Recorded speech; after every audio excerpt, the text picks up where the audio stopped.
Good morning, everyone. Committee will come to order. Without objection, the chair is authorized to declare a recess of the committee at any time. I'd like to welcome everyone to today's hearing entitled Pursuing the Golden Age of Innovation, Strategic Priorities in Biotechnology. This is a critically important subject, and I am really looking forward to our discussion today. So we'll start by recognizing myself for 5 minutes for an opening statement. Since Mendel's first experiments with pea plants laid the foundation for our understanding of genetics, humans have been using biological principles to advance science and technology. From healthcare to materials to food production, biotechnology influences every industry in the United States.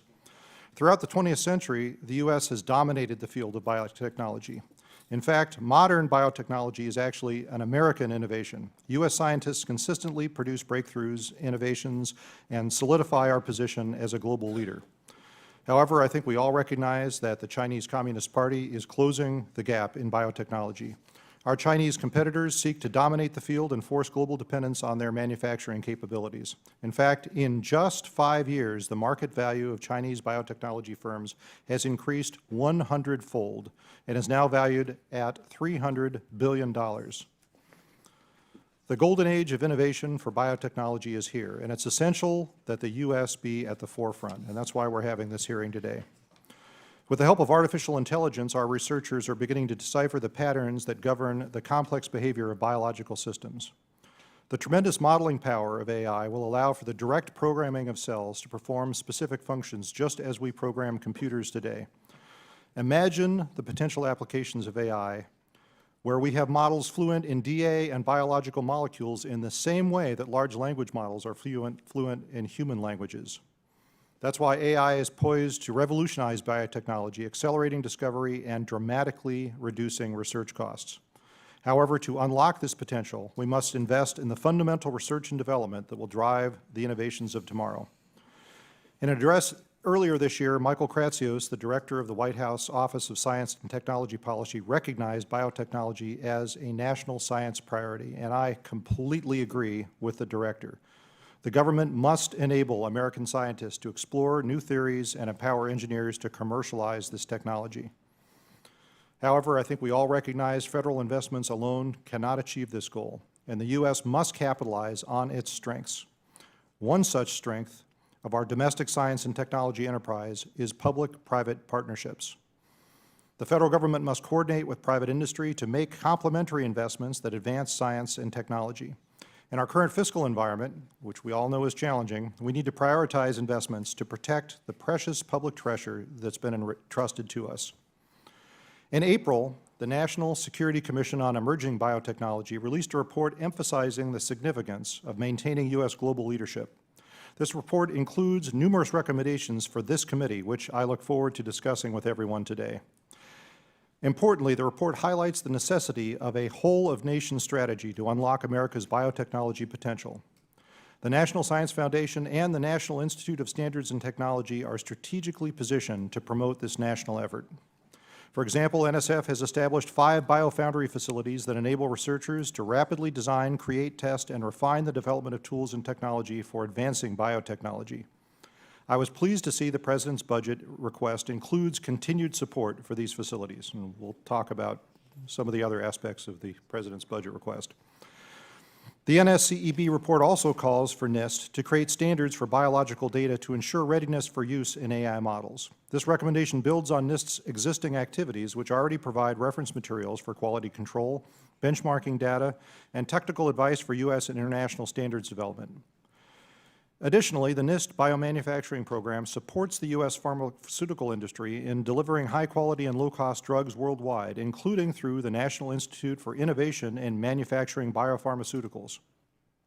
Federal investment can be a force multiplier that reinvigorates our biotechnology research ecosystem and guarantees U.S. leadership for decades to come. Whatever strategy Congress adopts, it must promote and protect American values while being flexible enough to adapt and pivot to take advantage of new technological advancements. I believe the U.S. can continue its leadership in biotechnology, but we must act now. And that's why this hearing is so important. I would like to thank all of our witnesses for being here today. I look forward to your testimony and a productive discussion on this critically important topic. I'll yield back the balance of my time, and I now recognize the ranking member, the representative from Michigan, for her opening statement. Well, thank you so much, Chairman Obernolte, and of course, Chairman Weber. Love to see a joint subcommittee hearing on pursuing the golden age of innovation with strategic priorities in biotechnology, and of course, coming on the heels of this incredible report that the Biotech Commission has put forward, which was chartered through the National Security Commission. And of course, all of our witnesses here today who are providing the fundamental research in biotech, we are absolutely delighted to hear from you. I come from the great state of Michigan. Dr. Techtmann knows a thing or two about what's happening in Michigan. And we like to boast that we are a global powerhouse in manufacturing, especially as we chart the course for continued development in the field of advanced manufacturing. In our state, we design, prototype, and build things. And we also grow things. And Michigan is home to over 800,000 agricultural workers representing a thriving agricultural sector. And just like our manufacturing, Michigan's agriculture is harnessing new technologies to improve efficiency, reduce losses, and pioneer breakthroughs in biomanufacturing, biomaterials, and of course, biotechnology. And this is simply what makes Michigan, Michigan. So for generations, we've succeeded by uniting innovation and production. We don't just invent new ideas, we bring them to life and we scale them for the world. And biotech is the next frontier of this story for Michigan. And as a sitting member of the United States Congress, I am dogged about bringing and harnessing and developing more biotech opportunities for Michigan, from our Upper Peninsula to downstate, and bringing together the critical stakeholders from university to small businesses to municipal actors, as well as well-established small businesses to the large. And with the right investments, we know that biotech can unlock new industries, create high-wage jobs, support rural and agricultural communities, and even help us meet environmental goals. So again, I'm so proud to welcome Dr. Stephen Techtmann of Michigan Technological University, our newest R1 institution, whose work exemplifies how biotech can solve modern problems and can uplift regions like northern Michigan and the Upper Peninsula. If the U.S. wants to lead in the 21st century, which we are clearly in and we clearly do, we want to lead in biotech, and we cannot wait, especially as global competitors are moving fast. In addition to this role that I am so honored to have on the Science, Space, and Technology Committee, I also serve on the House Select Committee on Competitiveness with the Chinese Communist Party. We know that the CCP has been doubling down on their investments in biotechnology as a means to further their dominance in this critical technology of the future.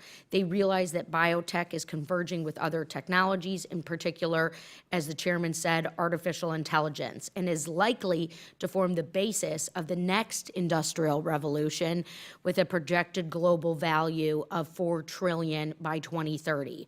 Indicators are starting to show that China could potentially beat the United States in biotech innovation. For example, they lead in the number of highly cited biotech-related publications on a country-by-country basis. They spend twice as much as the U.S. government on agricultural research and development, and they are investing heavily in biology-enabled warfare.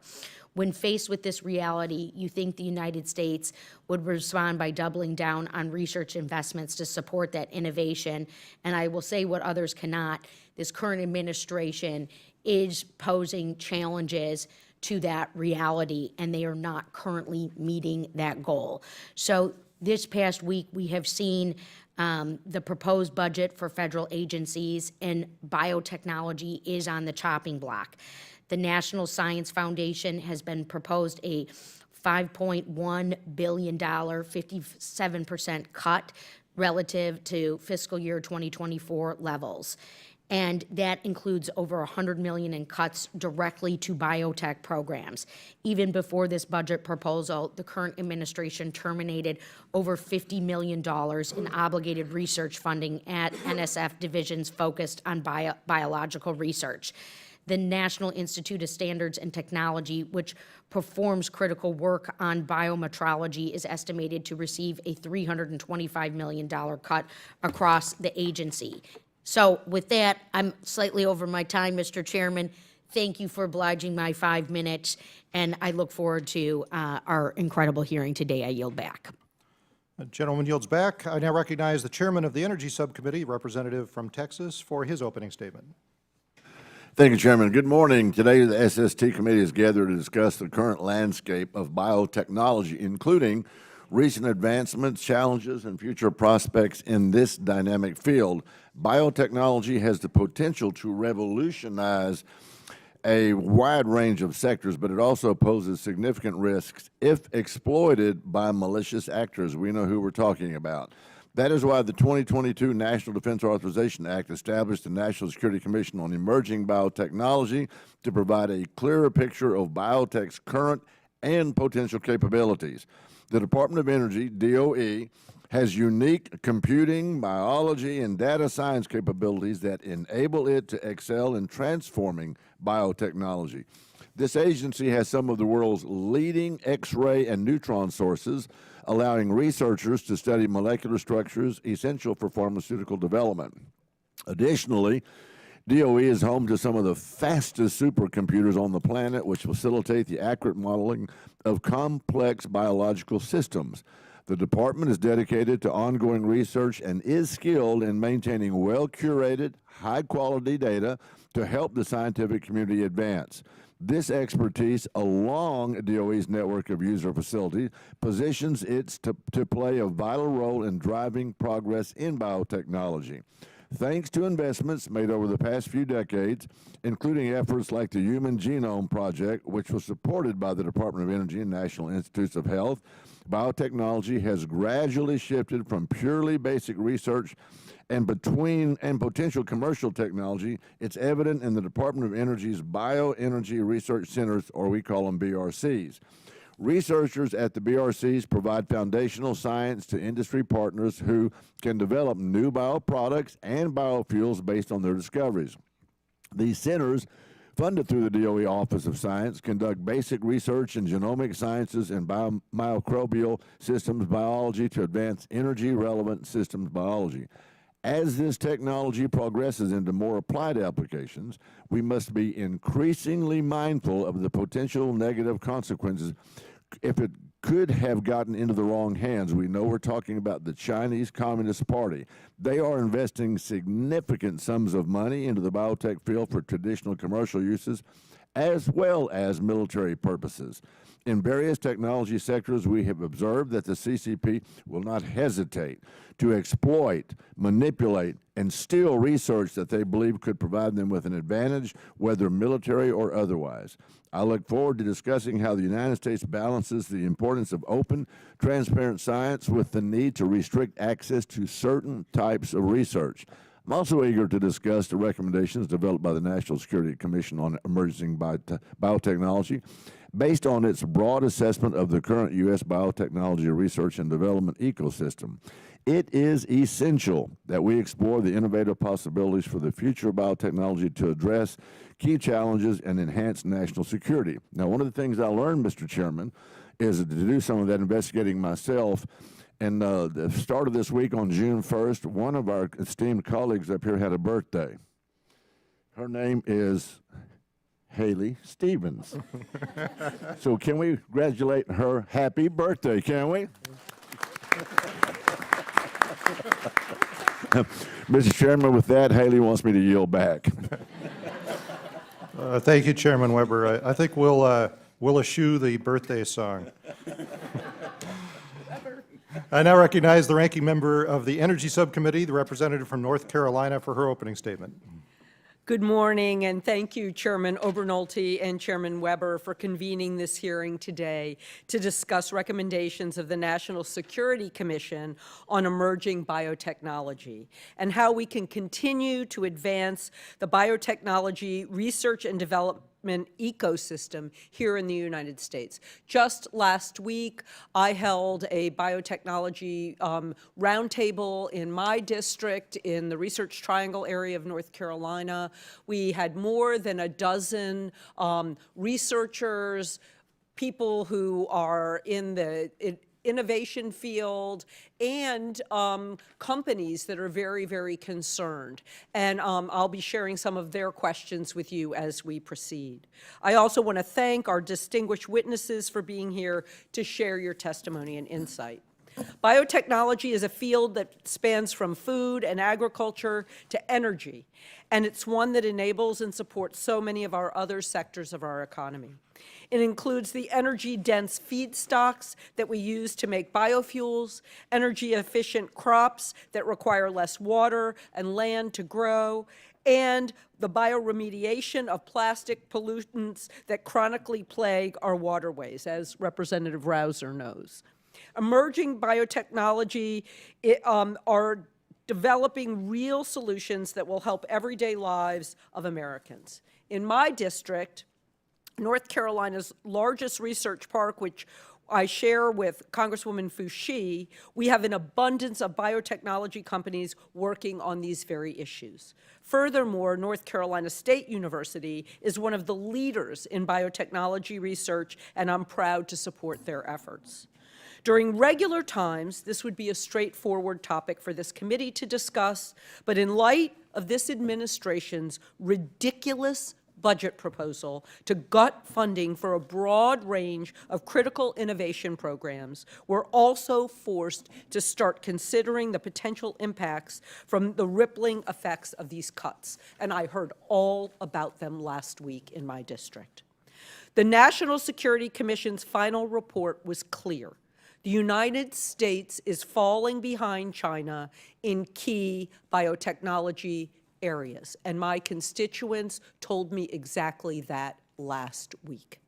What we need to do is position our nation for success, to develop a federal strategy around biotechnology, provide adequate federal funding, foster innovation from early-stage research through the commercialization of new technologies, continue to attract top talent, which this administration is scaring away and shutting out, and we need to do this as fast as possible.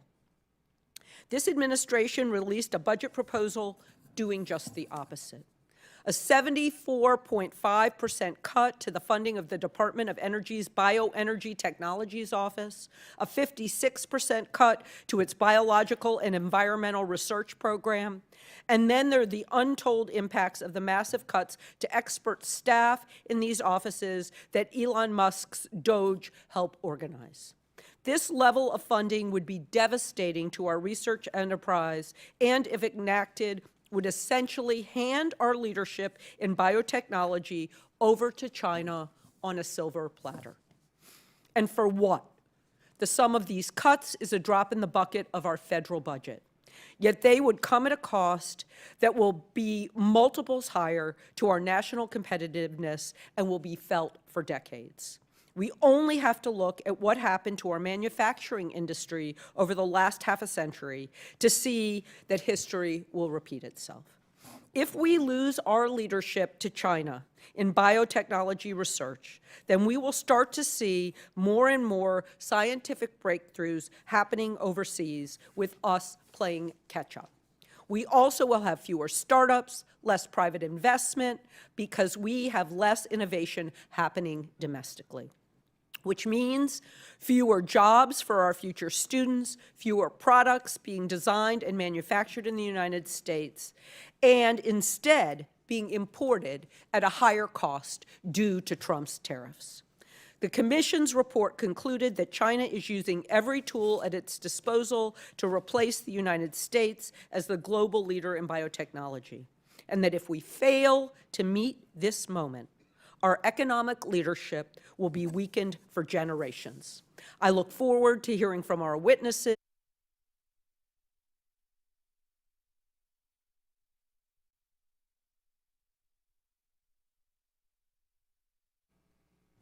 Thank you, Ranking Member Ross. I now recognize the chairman of the full committee, the representative from Texas, for his opening statement. Thank you, Mr. Chairman. Very much looking forward to today's discussion on this absolutely transformative field. Biotechnology is reshaping nearly every aspect of American life, from AI-driven drug discovery and precision agriculture to synthetic biology and advanced biomanufacturing. It is a strategic capability that underpins our economic strength, our public health, food security, and our national security. Thanks to decades of federal investment, pioneering academic research, and a robust private sector, the United States has long been a global leader in biotechnology. In the 1940s and 1950s, American scientist Norman Borlaug, known as the father of the Green Revolution, developed high-yield crop strains that saved billions from famine and revolutionized food production. His work laid the foundation for modern biotechnology, which took off in 1973 when American scientists developed a breakthrough technique that allowed the production of genetically engineered human insulin. It became the first U.S.-approved biotech product in 1982 and has since improved the lives of millions of Americans and people around the world with diabetes. More recently, American innovation has driven rapid advances in biotechnology, from gene editing with CRISPR-Cas9 to immunotherapies and precision medicine. But today, we stand at a critical juncture as U.S. leadership is under threat without question.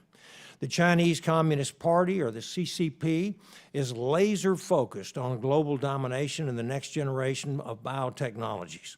Through IP theft, international talent recruitment, and civil-military fusion, the CCP has a clear strategy to displace U.S. leadership and using biotechnology as a tool to challenge our security, our values, and our economic future.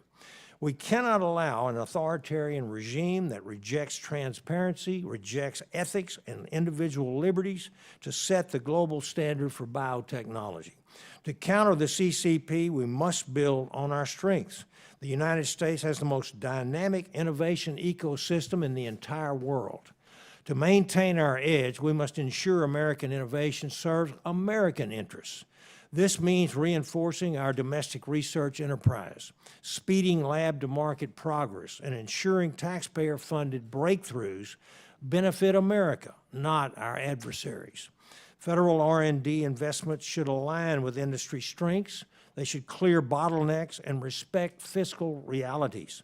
We are not going to outmatch the CCP by copying its top-down approach.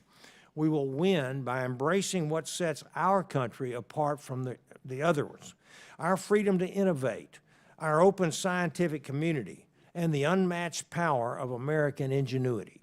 Now is the time to launch a new golden age of innovation in biotechnology, rooted in American values, driven by public-private partnerships, and focused on solving the challenges of tomorrow. This committee has both the opportunity and the responsibility to preserve and propel American leadership in biotechnology well into the future. I also recognize concerns raised in the research community regarding recent proposals and the President's budget request. Let me remind everyone that this is just the beginning of the budget process, an opening proposal, not a fiscal verdict. This committee will review these proposals very closely. We intend to work with the administration to ensure America's S&T enterprise remains strong and globally competitive. As the GAO recently warned, our fiscal trajectory is unsustainable. If we fail to course correct, we jeopardize the long-term vitality of our entire science and technology portfolio. OMB's budget request seeks to address this reality and is the beginning, and I emphasize, beginning of a long conversation about how to meet this challenge. If we truly believe research is an investment in the future, as I do, then we shouldn't be funding it on the national credit card and mortgaging our children's futures. We need a sustainable approach. President Trump has tasked his science advisor to ensure U.S. leadership in emerging technologies, revitalizing our scientific enterprise, and fueling our economic growth. The administration, the Congress, this committee, and its stakeholders will now need to work together to chart a responsible path forward that achieves these goals. If we get this right, we will protect not only our scientific leadership, but our security, our economy, and our way of life.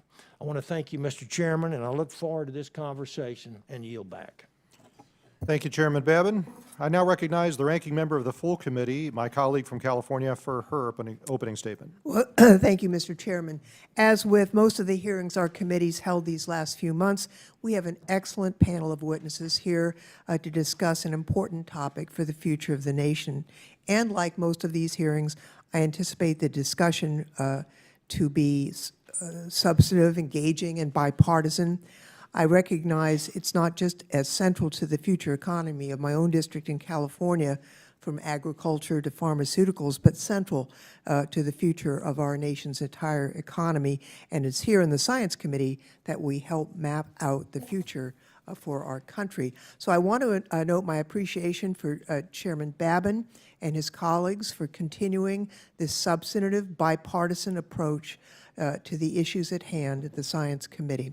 It's in the best interests of our constituents and the nation, as well as the best use of the time of these eminent scientists and leaders we ask to appear before us, scientists who otherwise would be in the lab directing their critical research.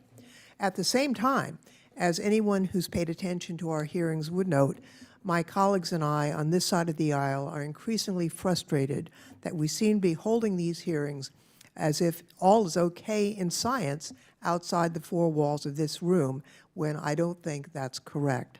The administration, aided by Mr. Musk, has been on the warpath against U.S. science. They have thrown around excuses, played on both imagined and real challenges in the research enterprise to take a slash and burn approach to our scientific enterprise.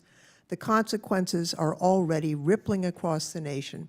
Abrupt funding cancellations to ongoing research and STEM workforce development programs, reduced graduate student admissions in STEM departments for the coming year, a brain drain of top U.S. talent to other nations or outside of STEM careers altogether, and a chill across the entire enterprise that is leaving young students asking why bother to pursue science. We're holding this hearing embracing the future of U.S. biotechnology leadership, but there's not going to be a big future if the President's attacks on science aren't stopped. Now, my intent is not to minimize the importance of this hearing.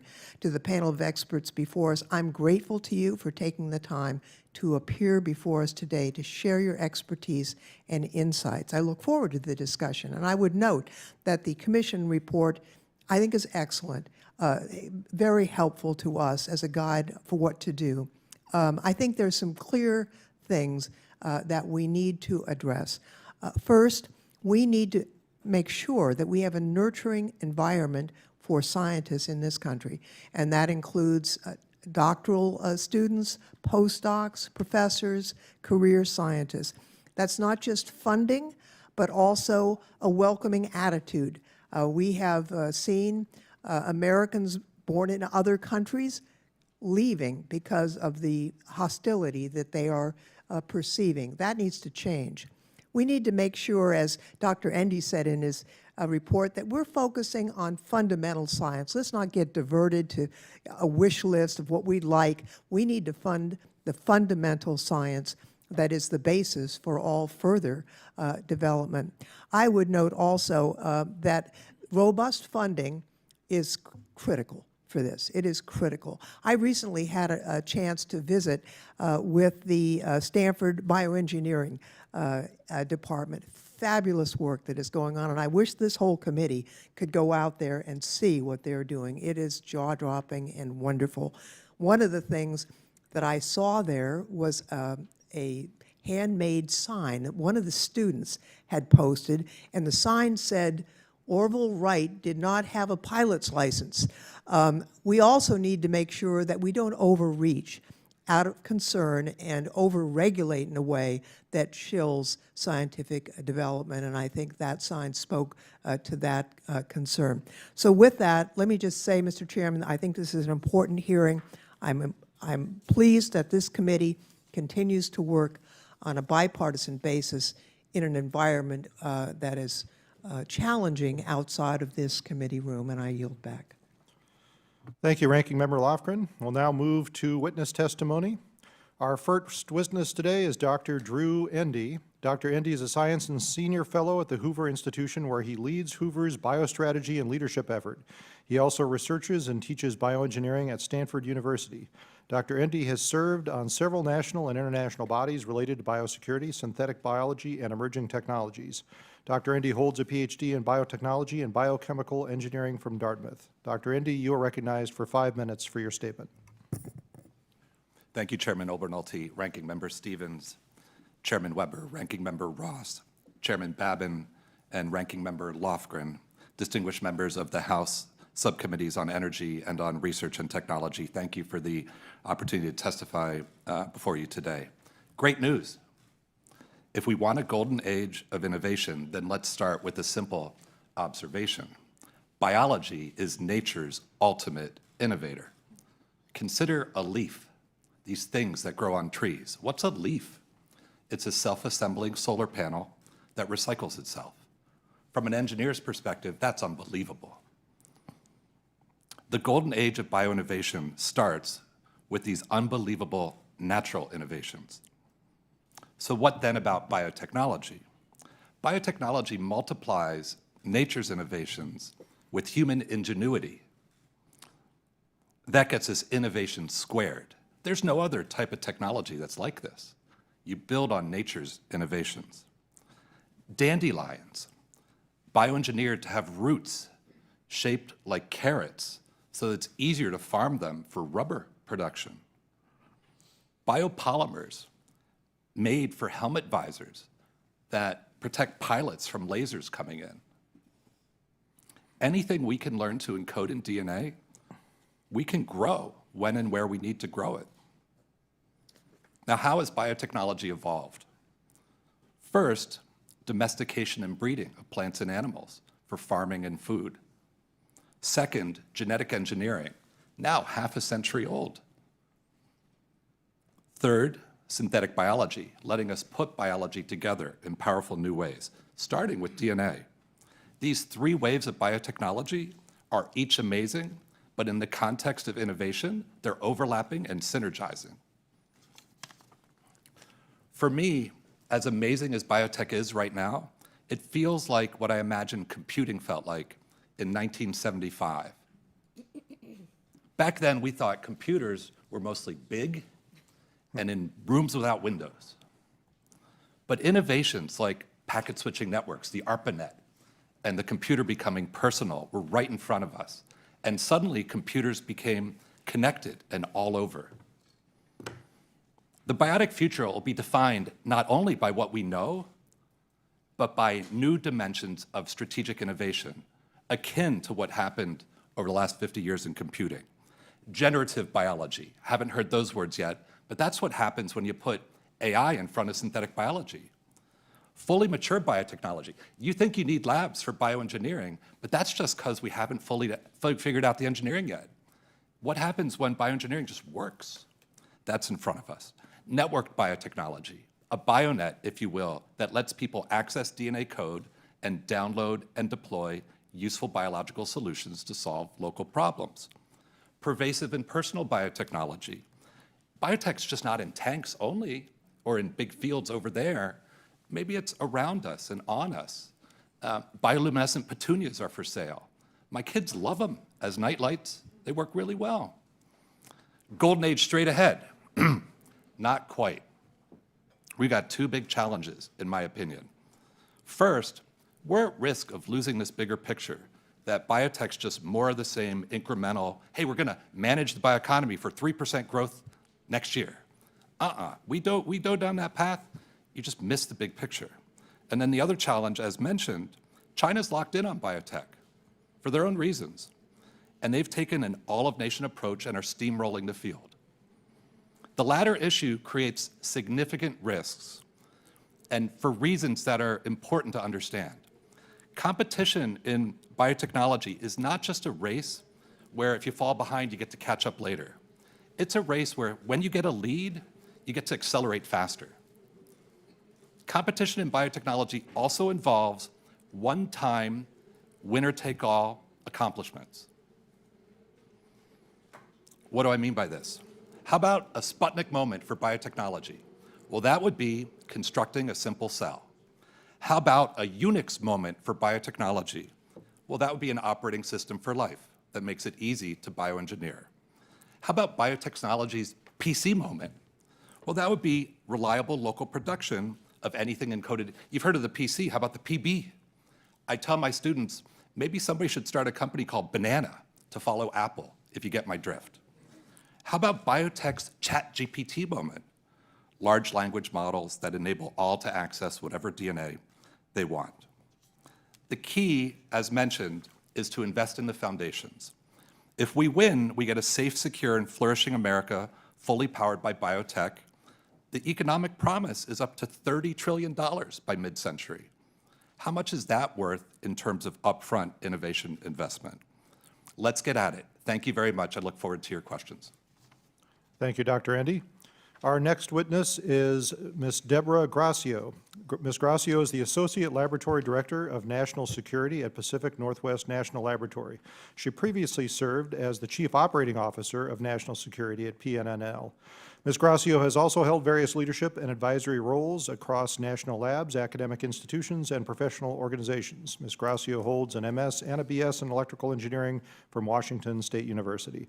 Ms. Gracio, you're recognized for 5 minutes for your testimony. Thank you. Good morning, Chairman Weber, Chairman Obernolte, Ranking Member Ross, Ranking Member Stevens, and members of the subcommittee. Thank you for the opportunity to testify today. My name is Deb Gracio, and I'm the Associate Laboratory Director for National Security Directorate at Pacific Northwest National Laboratory. In this role, I oversee a staff of over 1,700 professionals who are focused on using our scientific capabilities to address some of our nation's most challenging and complex problems in national security. The report published by the National Security Commission on Emerging Biotechnology provides an excellent overview of the current state of U.S. biotechnology and an urgent warning about what will happen if we continue to fall behind in biotechnology innovation. The recommendations in this report, although focused on biotechnology, are consistent with the findings in the most recent National Defense Strategy and the annual threat assessment from the U.S. intelligence community. These reports highlight that China is using a whole-of-government approach to become a global leader in bioscience and biotechnology with significant implications to agriculture, medicine, manufacturing, the economy, and ultimately our national security. The DOE national laboratories have a long history of integrating cutting-edge science and national security. It was gratifying to see the role of the labs and our deep expertise in biotechnology called out in this report. The national laboratories stand ready to serve the nation to develop the most promising innovations and address the most challenging problems we face today and into the future. The current revolution in biotechnology has been enabled by a convergence of disciplines: biology, computing, and data science. 3 areas where the Department of Energy and the national labs are exceptionally strong. For the past 3 decades, DOE's Office of Science, Biological and Environmental Research Programs, BER for short, have focused on furthering a predictive understanding of complex biological systems through a combination of experiment, advanced computing, and data analytics.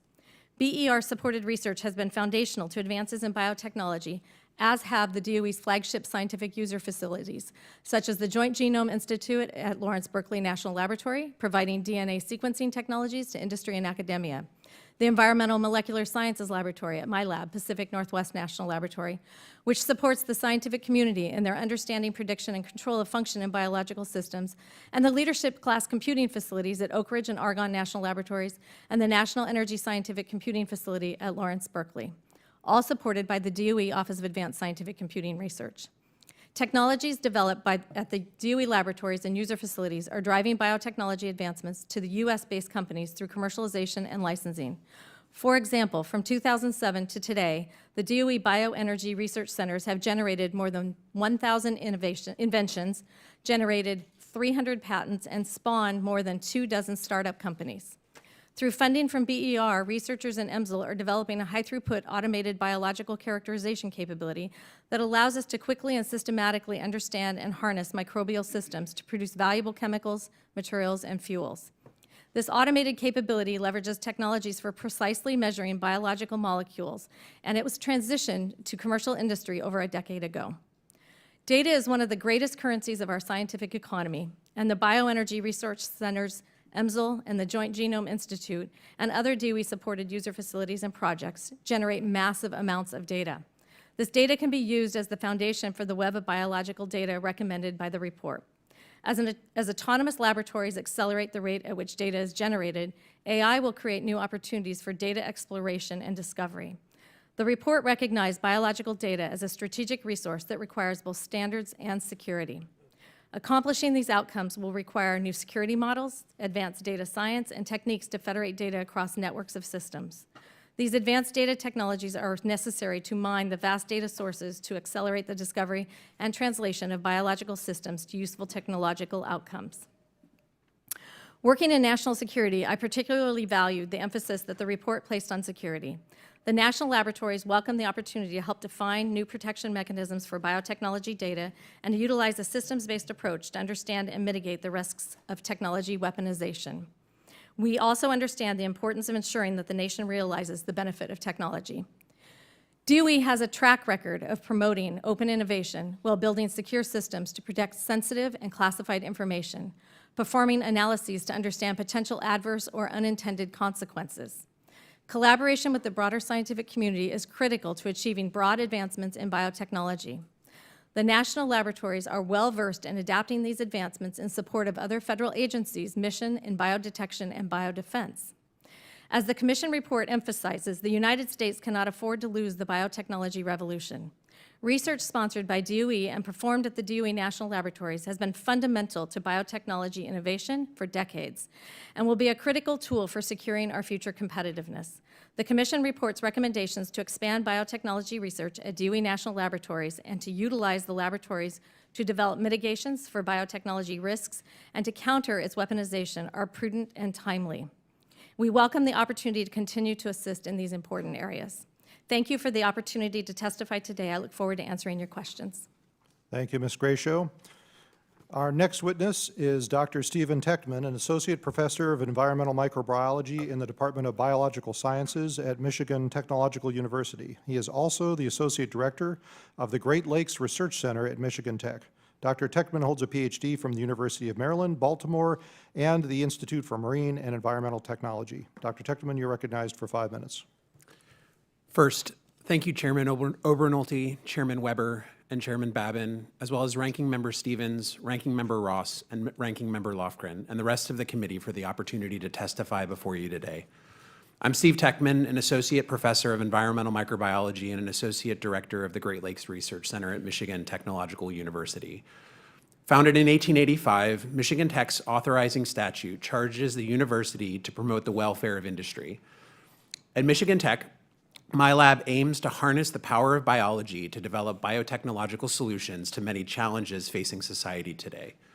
In a drop of water or a teaspoon of soil, there are millions of microbial cells representing thousands of microbial species. These diverse and ubiquitous microorganisms perform many chemical reactions that are of interest in biotechnology.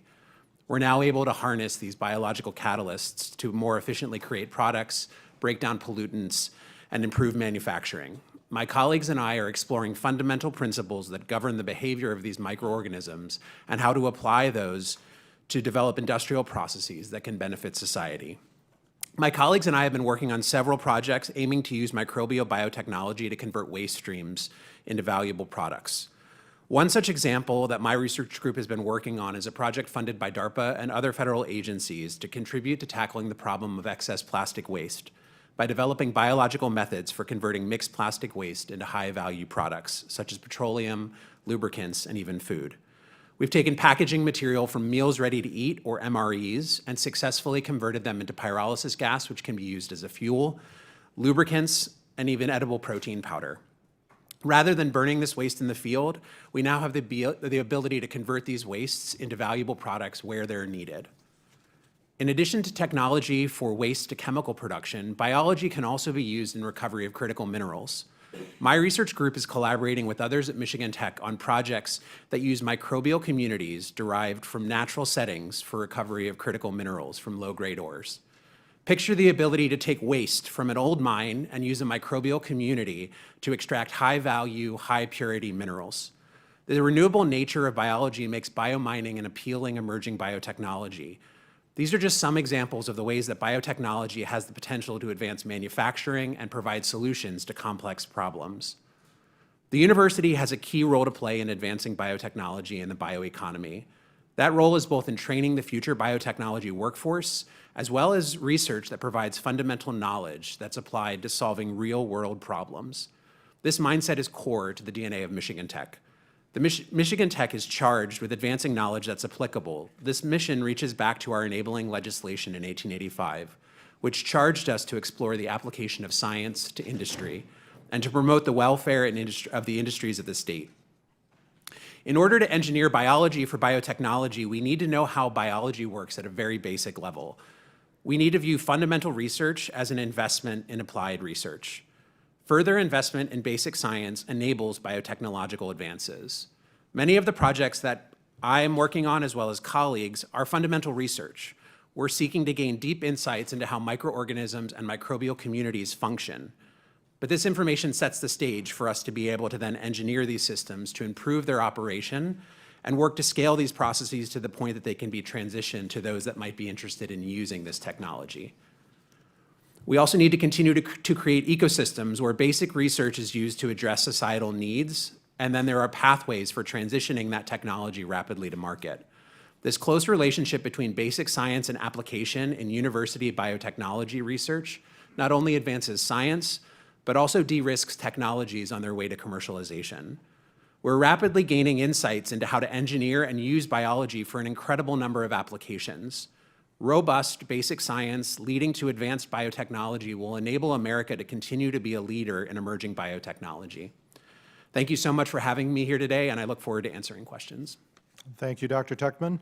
Our final witness today is Dr. Kelvin Lee. Dr. Lee serves as the director of the National Institute for Innovation and Manufacturing Biopharmaceuticals. Dr. Lee is also the Gore Professor of Chemical and Biomolecular Engineering at the University of Delaware. He has held several academic and leadership roles in biotechnology across top institutions and has received numerous honors for his contribution to the field. Dr. Lee holds a PhD in chemical engineering from Caltech. And as a fellow Caltech alum, let me opine that we are underrepresented here on Capitol Hill. Dr. Lee, you are recognized for 5 minutes for your testimony. Thank you. Chairs Babin, Obernolte, Weber, and ranking members Lofgren, Stevens, and Ross, and distinguished members of the subcommittee, good morning. I'm honored to be here today. My name is Kelvin Lee, Institute Director at NIMBLE, the National Institute for Innovation and Manufacturing Biopharmaceuticals, a Commerce NIST-sponsored manufacturing innovation institute, one of 18 in the Manufacturing USA network. NIMBLE is a public-private partnership focused on biopharmaceutical manufacturing innovation, the technologies and workforce needed to leverage the power of biology to make life-saving medicines. NIMBLE de-risks biomanufacturing innovations by partnering industry stakeholders, large and small, with academics and federal scientists to collaboratively innovate while also building a U.S. biomanufacturing workforce. While the U.S. is considered a research leader in biopharma, we have not successfully captured enough of the benefits of domestic manufacturing.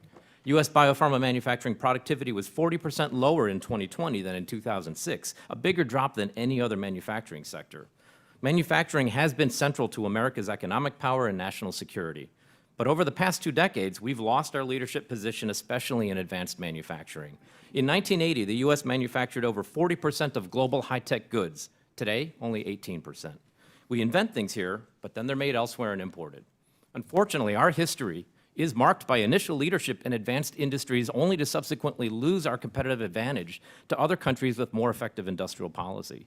Telecom, semiconductors, solar panels, just to name a few. We must act now to preserve and advance our position in biotech and compete with others that are pursuing strategic approaches to techno-economic leadership. By way of an analogy, it's as if we're getting ready for the football season, knowing that the team that wins the championship is going to have decades of security, power, wealth, and prosperity. We need to act now to be ready for the competition ahead of us. Today, we lead in only 7 out of 64 critical technologies, whereas 2 decades ago, we led in 60 out of 64. We need policies that provide significant investments or risk being dominated in these fields, including biotechnology. It's like in the quest to win that football championship, the competitor is already fielding one of the strongest teams with a proven playbook and a deep bench of great players and coaches that already outperform others. The U.S. has been a leader in basic life science research, for example, leading the Human Genome Project. Our science agencies support foundational work that fuels the innovation pipeline. These early investments and the subsequent products created have led to decades of prosperity and security. It's as if our team certainly has had success in the past. However, as the NSCEB report highlights, our innovation edge is eroding. My written testimony includes several measures that indicate we are behind in the quality and quantity of biotech R&D. Highly cited research publications, patents, workforce, R&D laboratories, clinical trials, and so on.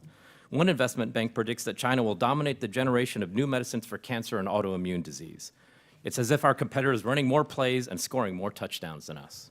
We must increase the investment in basic research to grow the pipeline of discoveries that turn into products essential for our security and prosperity. These investments will also create the skilled workforce needed to be a global leader. We can't expect to have that winning team without solid draft picks, training camp, and a strong start to every game. Many promising innovations fail to reach the market because they can't cross the so-called valley of death.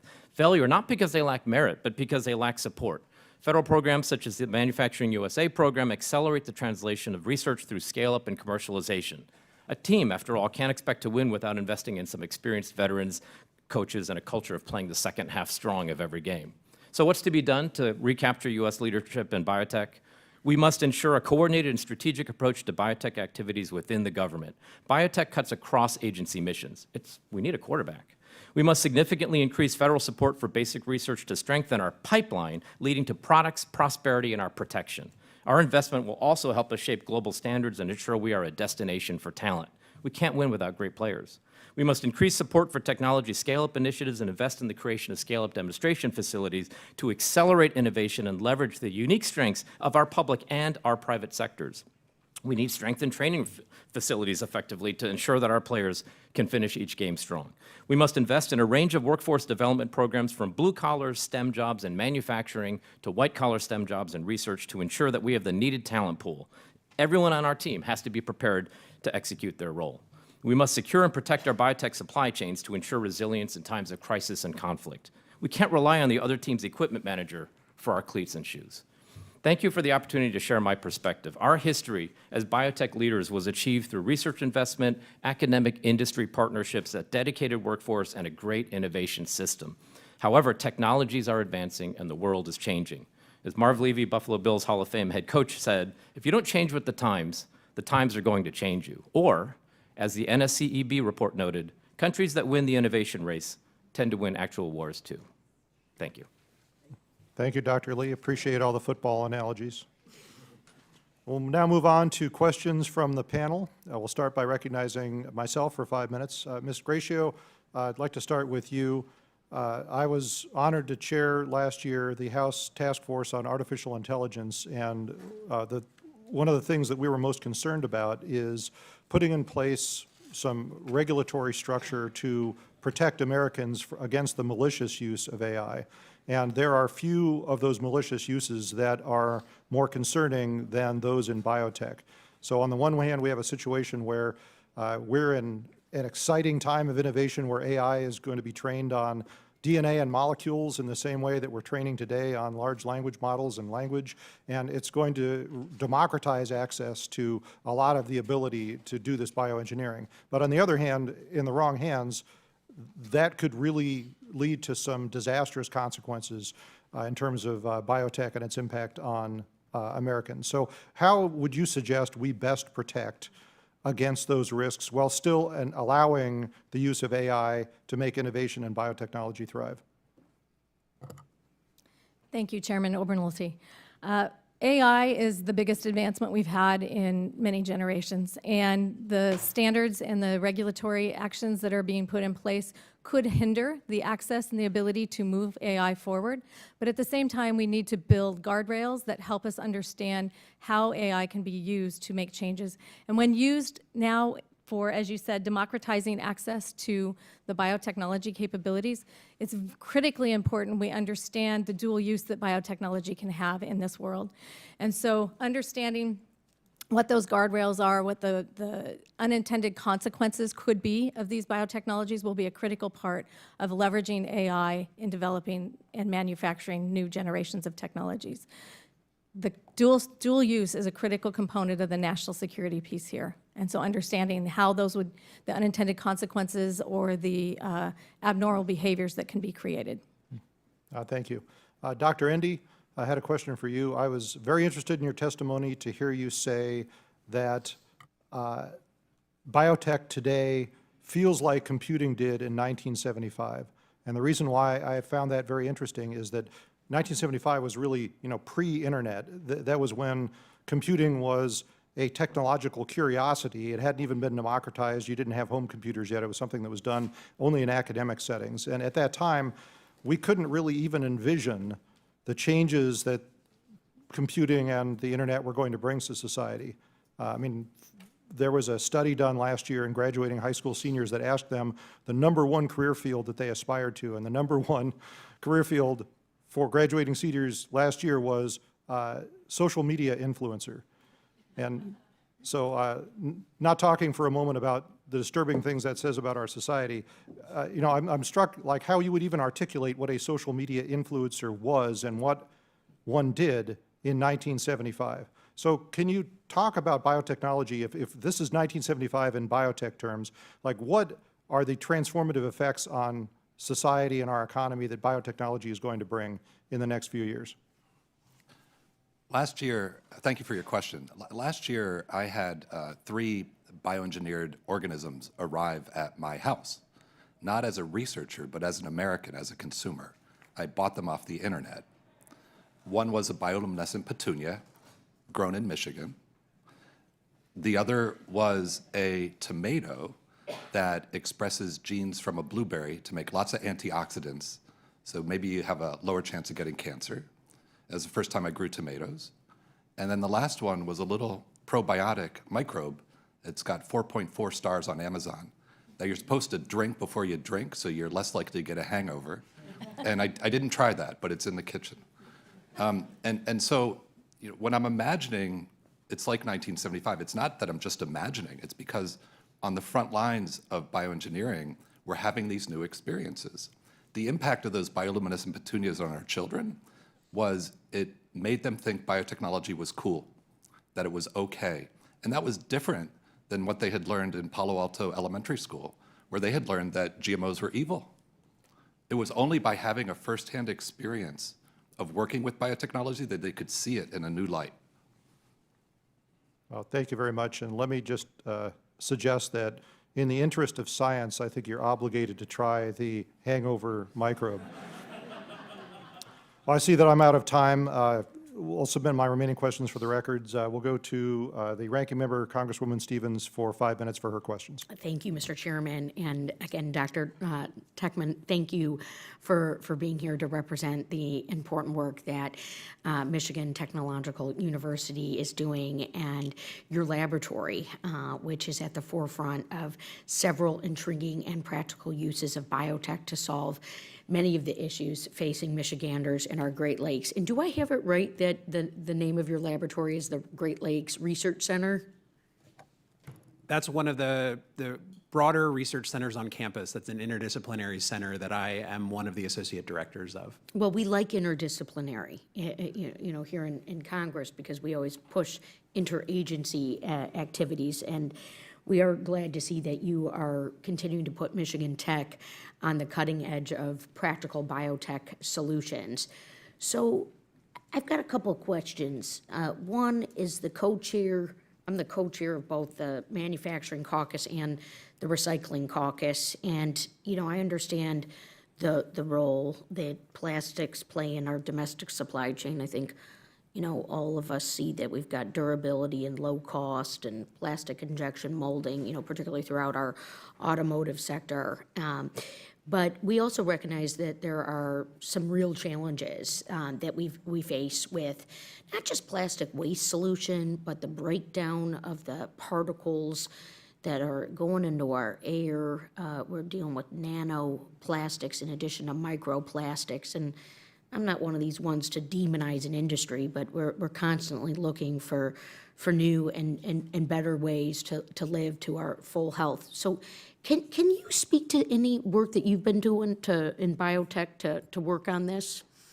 Yeah, so a lot of the work that we've done has been focused on how do we take plastics and turn them into valuable products to try to incentivize reusing them and develop novel solutions for recycling plastics.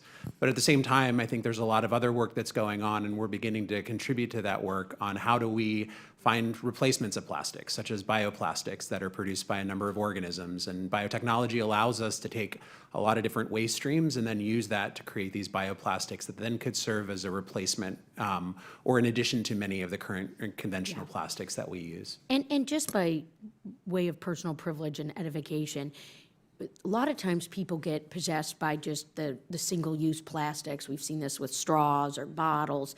I mean, plastics in our clothes. It's on the furniture we sit on. It is, surrounding our entire built environment. And so extreme language around banning of plastic or taxing resin is actually, similar to what we're dealing with these erratic shoot by the hip, change by the minute tariffs coming down from this administration, where the consumers just can't continue to bear such extreme costs. But what we can look at are, new biotech solutions to advance and grow our available composites that keep costs low. And then, of course, on critical minerals, which I just love what you're working on, and really am eager to use my perch here in the Congress to lift up and continue to pass legislations that allow us to lessen our dependence on the Chinese Communist Party with regards to critical rare earth minerals. And I was on the select committees for China competitiveness. I was on our working group on critical minerals last term. But I'd love to give you just another minute or so to share what you've been working on in this space. You touched on it in your hearing, but this is of note and fascination for us here. Yeah, so a lot of the work that we're doing now is trying to take waste from mine tailings that still have residual minerals in them, and then use biology as a way of extracting those minerals in a way that really requires very little energy or chemical inputs. And then what you're left with is solutions that contain these minerals that have been leached out of ores that are really of no commercial need. We also have other projects where we're working on plants as a tool for mining, where you can plant a field of plants that will then extract those minerals from low-grade soils or even ores as a way of recovering minerals. And again, it's a process that's not far from being commercialized, but it's an exciting way of recovering these necessary elements using the incredible abilities that biology has to either leach minerals or naturally extract them from the Okay, I'm applying for an apprenticeship. I mean, that's just remarkable. And I assume you're using or accessing mines that are located by campus, is that right? Yeah, so for one of our projects, it's a number of the mines that are no longer functional that are near campus, and another one we're also working with local mines in the UP that are giving us some of their tailings to test some of these technologies. Yeah, fabulous. Well, thank you so much, and Mr. Chair, I yield back. Gentleman yields back. We'll hear next from the gentlewoman from South Carolina. Ms. Biggs, you are recognized for 5 minutes. Thank you, Mr. Chairman, for holding this important hearing, and I would like to thank each of the witnesses for offering their testimony today. So biotechnology will be a foundational area of science in the 21st century and beyond. It has the potential to revolutionize healthcare, farming, genetics, and much more. However, as Dr. Endy noted in his testimony, the CCP has made biotechnology a priority area of research for 2 decades. So I would like to offer my question to you, Dr. Endy. Since 2012, Xi Jinping has made biotechnology a frontier field integral to China's military-civil fusion strategy. Can you describe how civilian biotech advances, especially in genomics, gene editing, and synthetic biology, flow directly into the People's Liberation Army research? Thank you for your question. I'd frame how China approaches biotechnology not only as military-civil fusion, but all of nation. which is even more powerful. What that looks like is full-on investment and support for education, for research, for entrepreneurship, and for translation to full-scale manufacturing. So when you think about military capabilities are dependent upon the broader capabilities of a nation. Where do the people come to staff the factories? You know, what capabilities do you have on shore? And so on. And so you can't tease apart a nation's biocapacity, if you will, from biosecurity and military. As biology becomes a general purpose technology, anything we learn to encode in DNA can be grown. So it's not just medicines, foods, and fuels, it's other stuff. Like what? Energetics, right? Electrical components, electronics, coatings. It's hard to overstate how many possibilities arrive when you can use biology to organize atoms with atomic precision. There's a whole category of material science that hasn't even been tapped into yet. So there's both concerns that I think manifest in the current moment, and then when you look forward in terms of innovation, a whole host of technical ambiguities that will create strategic surprise or risk. Thank you. And to kind of piggyback on that, what civilian firms and research institutes serve as primary conduits, and what risk do they pose to U.S. national security? I'd be hesitant to talk specifically, but I'll give you an example of something that I've observed recently that's more in the open. So it's not just explicit capabilities and power we're talking about here. It's also coordination power and soft power. The iGEM competition I helped start 20 years ago relies on an open source kit of DNA parts. Our ability to manufacture those parts in the United States has dropped off due to challenges in funding and the state of the private sector. This year, for the first time, the manufacturing of those parts took place in Shenzhen. So the global distribution of open source DNA content, GitHub, if you will, for DNA code, designed all over the world, starting in America, and it's made in Shenzhen, and simply because we don't have the capacity to resource it right now. Thank you, and I yield back. Gentleman yields back. We'll go next to the ranking member from North Carolina, Congresswoman Ross. You're recognized for 5 minutes. Thank you, Chairman Obernolte.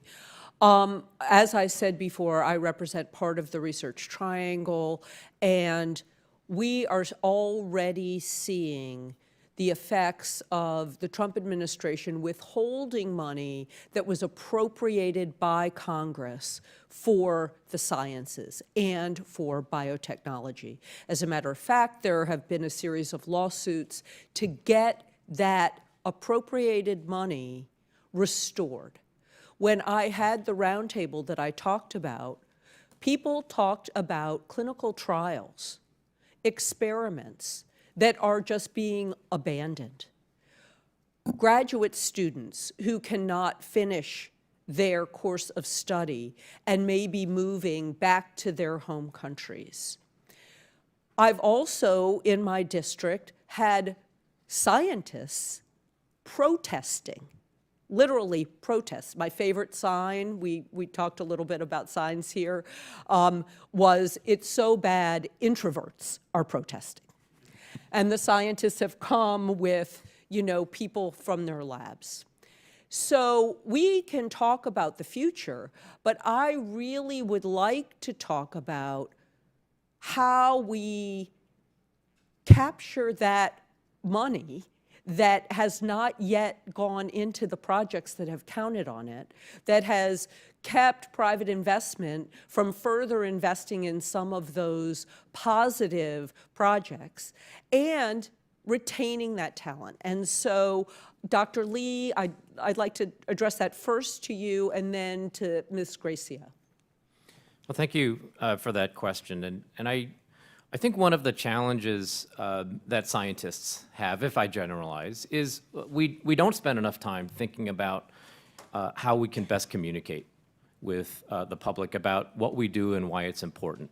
And I think that is part of the root cause of the issue, and I think the more we can inform and engage with the public at large, I think the better the chances that there's a broader understanding of the importance of some of these efforts and these agencies. If I just take NIST as an example, which is within the committee's jurisdiction, NIST, countless aspects of society depend on NIST because they depend on accurate measurements of something. Whether you're buying a gallon of gas or a bag of potato chips or getting your cholesterol measured or buying a smoke alarm to make sure it goes off at the right time and not when it's not, or keeping the time, right? Which also is used in GPS and cell phone technology and so on. NIST is the agency that's behind all of that. You don't see the NIST logo on the gas pump, but they are the agency that underpins that, and they give confidence to businesses that businesses can function, and they give confidence indirectly to consumers that consumers can rely on the products or get that gallon of gas instead of a half gallon of gas when you fill your tank. So I think what happens if you see reductions in an agency like NIST? Well, then it starts to eat away at our ability to function as society.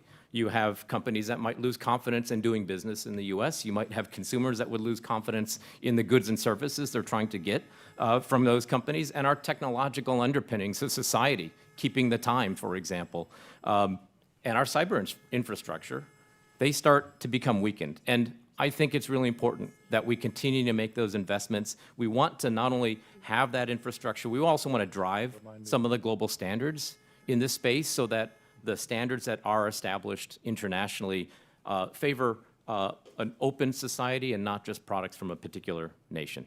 Okay, Ms. Gracio. Thank you for the question. So I'm going to maintain my answer focused on the Department of Energy National Laboratories. The federal government really plays a crucial role in supporting the role of innovation. The high-risk, high-reward research is done in the national labs based upon infrastructure that lays the groundwork for innovation within private industry. The national labs take on the early stage activities, high risk that breaks down the barriers to innovation, setting the stage for private companies to translate fundamental scientific discoveries, basic research, as you were talking about earlier, into new technologies. DOE supports those user facilities, those high-performance computing capabilities and resources to provide unique, large-scale access to infrastructure that may not be provided or accessible by private industry. That public-private partnership is critical, and the sustainment of investments to the basic research is a critical component to innovating for biotechnology of the future. Without the public-private partnership, and I want to comment on Dr. Lee's perspective in terms of communication, it is a critical aspect that we get the information out so that private industry can leverage what's being done in the national labs and they understand the basic sciences. And at the same time, we have to understand what the consequences are of the potential capabilities that are being developed so we understand how to create countermeasures for different activities that could be used in an adversarial way. Thank you, and we also need to communicate that to the administration. I yield back. Gentleman yields back. We'll go next to the representative from Colorado, Mr. Hurd. You're recognized for 5 minutes. Thank you to our chairs and ranking members for the opportunity to participate in today's hearing and ask a few questions. Dr. Techtmann, I found your work on distributed biomanufacturing from food to fuel fascinating. Can you talk about the primary barriers to commercializing these technologies at scale, particularly in austere or disaster-struck environments? Yeah, thank you for that question. I think there's a lot of advances that have happened in distributed biomanufacturing that makes this possible.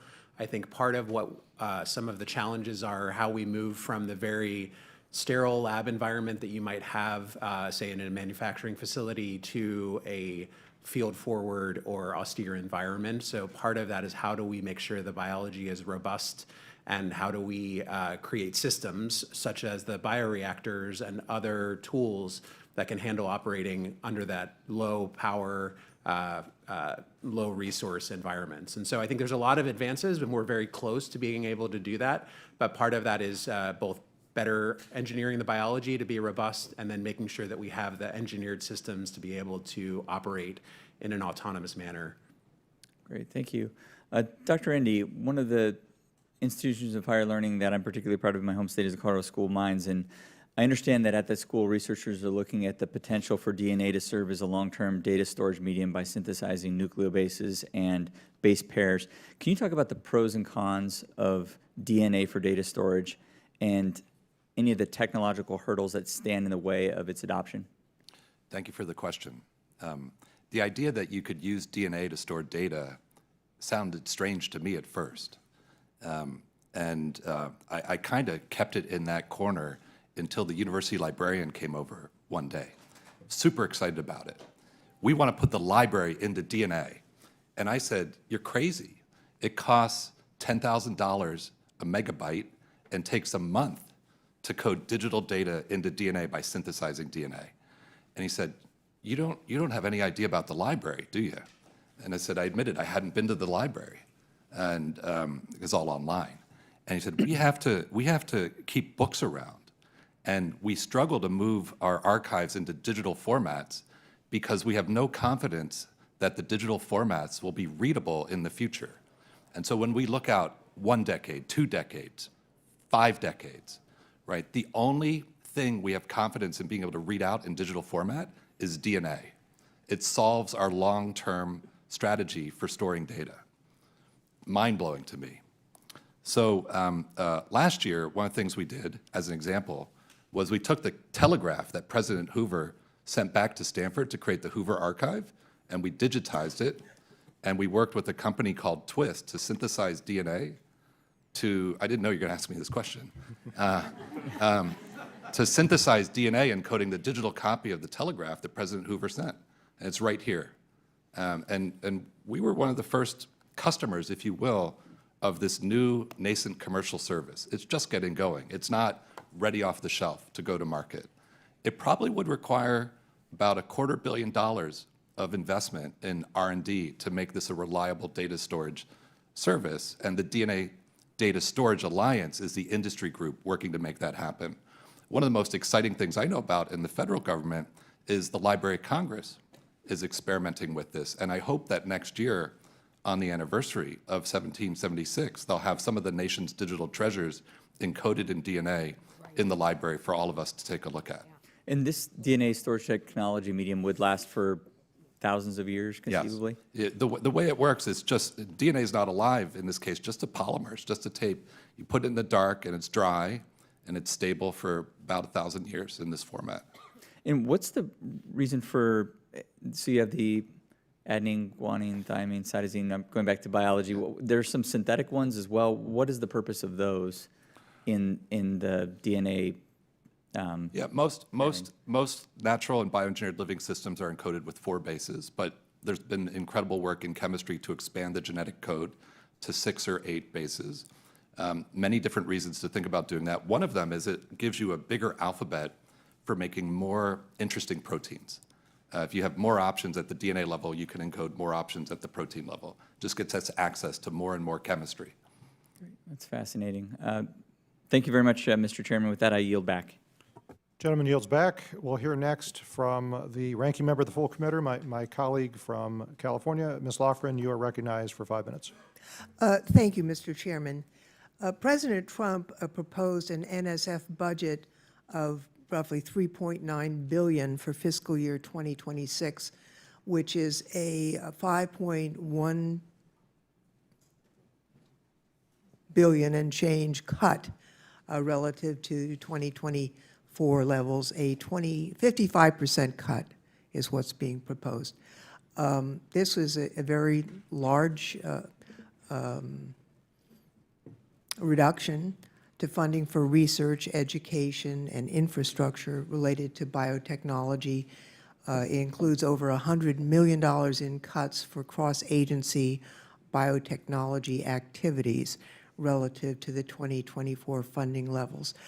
Dr. Endy, as you know, the funding levels proposed by the administration does not match the Commission's recommendation of $15 billion over the next 5 years to foster biotechnology. What are we going to lose if this funding is not realized? Can we actually create the U.S. bioeconomy based on these cuts? And I'm mindful of Chairman Babin's admonition at the start of this, that the budget is a proposal, it's not what's in place. But if you could give us some insight on that, I think it would help us. Thank you for your question. The Commission's report and what it calls for presumes that the budget's flat, that we're not cutting the budget. So I just want to note that. And when I read this report and saw the initial number that they were putting forward of 15, that was too low, in my opinion. As good as this is, I don't think what's recommended here is resourced enough to get the job done. So, it depends on what our goal is. If our goal is to compete and win, I think we heard from Dr. Lee, we've got to resource the whole team. And it would take much too long to detail all the things we're at risk of losing. But I appreciate that we have to explain to everybody why this is important and critically important. It's not easy to do that. I'm not here as a scientist telling you this. I'm here as an American who grew up near Valley Forge telling you this. Like, we got to figure this out. And, otherwise, I don't like our chances. Right. I do think the making people understand what's happening is important in order to get the public attention and imagination. I was interested in Chairman Obernoti's comment about the state of computing in 1975, and it reminded me, as an undergraduate at Stanford before 1975 in the 70s, I had a scholarship for tuition, but I had to do work for room and board and books, and I was doing essentially clerical tasks over in the communications department, and we were sending things to UCLA, and I realized it wasn't a fax, actually it was the internet, but I didn't know what it was. And so I think if we had articulated that in a more thoughtful way earlier, we would have made quicker progress than we did, and we would have benefited from that. I'm wondering your thoughts on how we might, when I went to the lab, it blew my mind. It was wonderful, and Mr. Chairman, I hope we can all go because it is a fabulous experience. But how do we explain that to the public, because we have an opportunity here that is really beyond belief, and yet no one knows about it? What's going to make the bioeconomy American? Is it only that the jobs and money and the factories will be in the 50 states? Or is it more than that? Is it about the terms and conditions, the culture that surrounds biotechnology? An American bioeconomy, in other words, should not only be about life, medicine, food, fuel, it should also be about liberty and the pursuit of happiness. All right? Now, what does that mean? It means that everybody, it's not that we're explaining science. You don't want to do science-splaining, right? We want to give people the option of learning about biology, of accessing biotechnology. My favorite idea in this regard is a recent proposal called libraries. If you take the word library and you change the first letter I to the letter A, you get a new word called a library. And you get to invent a new profession, the librarian. I hope there's a librarian of Congress someday. But imagine what the Carnegie Foundation did over a century ago, seeing thousands of public libraries all over the country coming forward to help everybody gain access to knowledge and the benefits of knowledge. Let's rerun that type of playbook, but for science, starting with biology. Thank you, Mr. Chairman. I think there is so much hope here that we need to be able to communicate to the American public. I yield back. Gentleman yields back. We'll go next to the representative from Indiana, Mr. Baird. And on the topic of birthdays, Mr. Baird just celebrated his 80th yesterday. Congratulations. You're recognized for 5 minutes. You've talked too much, Mr. Chairman, but thank you for that. And thank you for the opportunity to, I always appreciate the things that we learn in the Science Committee, and having witnesses like you share with us your perspective, because I think there's some really interesting times occurring, and Representative Obernolte really knows well the impact of AI and that kind of technology is going to have on our nation and our industries. But the question I have, I'm going to start, Dr. Lee, deals with the fact that this one big beautiful bill that we've been talking about, and we recently passed, it does include R&D tax credits. And that seeks to restore the ability of businesses to immediately deduct 100% of their domestic R&D expenses. And this provides incentives and supports expansion of new production factories and growing operations in America. So can you speak to how this tax credit will benefit America's leadership in biotechnology? Well, thank you for the question, and happy birthday. I actually think R&D tax credits are a really great opportunity to pursue in terms of thinking about where these technology-based industries, whether it's biotech or other advanced technologies, frankly, that are important to the future of our country. I think programs that create avenues where the private sector is incentivized or has incentives to continue to invest here in America, whether it's research or whether it's building that next manufacturing facility or that specialized demonstration facility. I think it's a really important tool that has to be a part of the toolkit that's going to ultimately help us ensure that we maintain and secure our leadership in this space. Thank you. And then my next question goes to Dr. Endy and you as well, Dr. Lee. But, you know, Dr. Endy, I really appreciated your comment about the leaf being the original solar panel and it's biodegradable. So it's really hard sometimes to improve on nature, in my opinion. But it's great to have the research capability that we do have. So beyond patent and citation counts, what leading indicators should Congress monitor to gauge whether the U.S. is pulling ahead or falling behind in the China biotechnology field? Thank you for your question. I view competition in biotechnology, again, as a layer cake. We're thinking about people, teaching and education. We're thinking about entrepreneurship and translation powered by research, and then getting things to actually work in the economy. So if I were wanting to pay careful attention to how the race is going, I'd want to instrument all 4 layers in that layer cake, measure what's going on. When's the last time an American iGEM team won the competition? Over a decade ago, William and Mary. How many teams are competing? And so on. So there are different ways of measuring the education layer. And then beyond patents and so on, how many companies do we have in emerging biotechnology that are profitable? That's a good metric. The region or nation that gets to profitability in an area of emerging technology has an unbelievable advantage because the nerds who are doing the work have access to a different stream of money. It's always hard to explain when you're doing something on a frontier and justify why you should be doing the new thing. But if you have that positive economic flywheel, and you have a qualitative advantage. And that's one thing I'm hypersensitive to. If we lose getting to that first in emerging biotech and synthetic biology, it's really a problem. So again, education, research, translation, things working in the economy, I'd want to instrument those 4 layers. Dr. Lee. Yeah, well, certainly agree with Dr. Endy on his remarks. I would kind of expand on it and share the way I think about it is kind of early in the value chain and later in the value chain, because it's a really hard question. I think it's a really important question because you want to know that whatever investments, whatever changes in policy you're making are going to have the intended effect.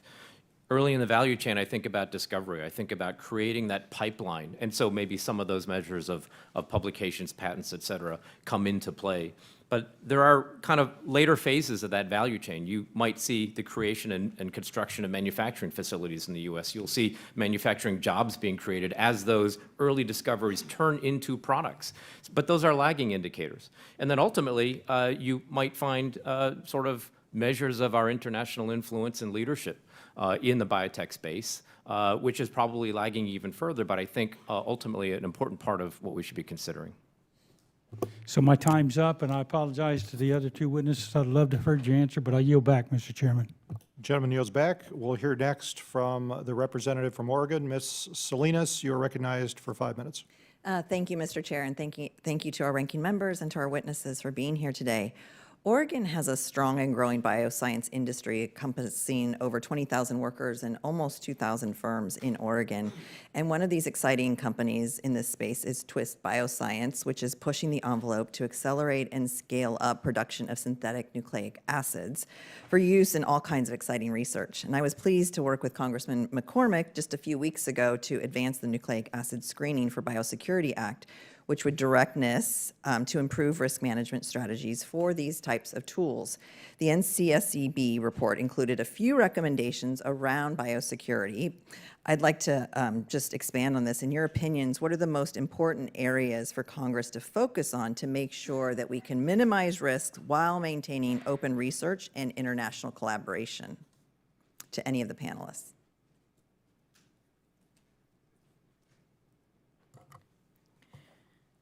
So there's some very important components in terms of sustaining the biosecurity ecosystem we have, understanding the vast amount of data and being able to access that data so that the scientists and the researchers and the commercial industry can make use of that data. But how do we protect that data? We have to put protections around the data. We have to create the security mechanisms so that we have the research security that is needed, whether it's in the lab, whether it's in the commercial industry. We have to protect from espionage. We have to protect from IP. We have IP protections on all of those that we have to accomplish as well.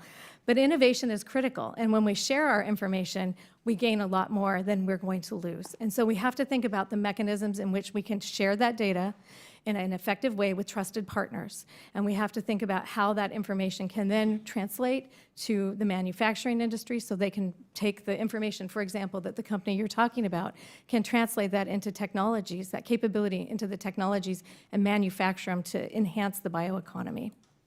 Thank you. Would anyone else care to respond? Yes, Dr. Endy. You know, the DNA in this vial was built by Twist. I don't know if it was in their Oregon factory, but maybe. Just to complement and add, if we don't have world-leading capabilities, good luck securing them. Right. Right now, we're blessed to have a company like Twist as a national strategic asset, you know, making a go of it. But the most recent research papers I read on DNA synthesis are coming out of Shanghai, promising 10,000-fold improvements in our ability to build DNA. So we could have the best recommendations for screening DNA for biosecurity, but if all of our competitors are using offshore DNA synthesis capabilities, it doesn't matter. So just remember, if we want to secure something, we have to be the world leader in it. And is baffling to me. We've seen this playbook over and over again. You know, where's our strategic DNA program, right? Yeah. Thank you. Dr. Lee? I'll just quickly say, you know, I think there's interesting aspects in the report about the balance between promoting biotech and then protecting biotech. And I think your question gets a bit to that. I think there's a lot of value in having open standards and having U.S. leadership in the field because we can help establish with our partners around the world what those standards and norms are for sharing. But as we as a community of scientists share and create basic knowledge, that works most effectively when others are also sharing basic knowledge and information, because then we can all benefit and we can all develop our own unique capabilities and products and applications from there. So by being in a leadership position on the promoting side of things, we also help set the standards and the norms around the protect side and ensuring that any sharing is symmetric in nature. Thank you. All right, I recently toured an innovative company in my district called Canopy. It brings new technologies into play to pursue autonomous agriculture. They did everything from propagation to harvest with autonomous machines. Work like this, along with innovative food solutions like lab-grown meat, can offer all kinds of potential benefits to complement traditional agriculture and help ensure a reliable and secure food supply chain for Americans at home and our service members who are stationed abroad. Oftentimes, these enterprises struggle, though, to make the leap from lab to market. That concerns me, particularly given the substantial successes that we've seen of China's top-down approach. How can we best deploy public-private partnerships in ways that leverage our country's existing strengths to improve our ability toward the effective scaling of biotech and biomanufacturing? One of the things that the U.S. government's done a good job on is promoting pilot-scale biomanufacturing. And there's more to do there, but it's good that we're going. Pilot scale means you're taking something out of a lab and learning to make it at this intermediate scale, but you got to get to full scale to serve the market. And for every dollar we invest in pilot scale, you might imagine 20 more dollars are going to be needed to make the factory to do full scale. Now, where's all that money going to come from? If we're doing $1 billion a year into pilot scale, that means we got to follow with 20, right? I don't want to come here asking for that. Where I'd like to see is private sector being encouraged to accelerate deployment of capital responsibly using their expertise to help make this happen. The neatest example I've got for you to look into would be a company called MycoWorks that's operating in South Carolina. They just opened up a $100 million factory that takes in sawdust and feeds it to mushrooms to make leather-like material, right? And I asked the CEO, how'd you get $100 million to build a factory with the cost of capital the way it is? And one of the things they were able to explore was tax-free bonds at a state level, right? That allows the private sector to complement the public funds to get more factories built more quickly. So if I look out 15 years, let's imagine, the United States build 1,000 $100 million factories for the bioeconomy. That sounds order of magnitude, right? And the way to get that capital moving is going to be these creative public-private, solutions, if you will. Thank you. My time has expired. I yield back. Thank you, Mr. Chair. The gentleman yields back. We will hear next from the representative from Utah. Mr. Kennedy, you're recognized for 5 minutes. Thank you, Chairman Obernolte, and thank you to the witnesses. Appreciate you being here.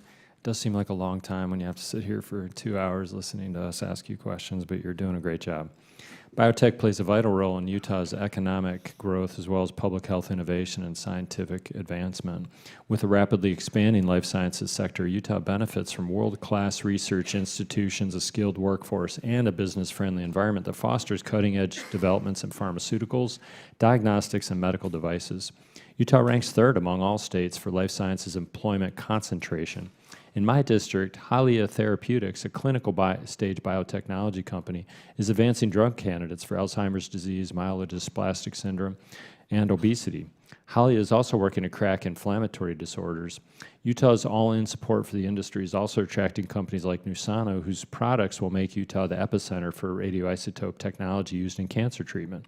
And Denali Therapeutics recently completed construction of a 60,000 square foot manufacturing facility in Salt Lake City, the first biotech operation of its kind in the state that is developing therapies for neurodegenerative disease and Hunter syndrome.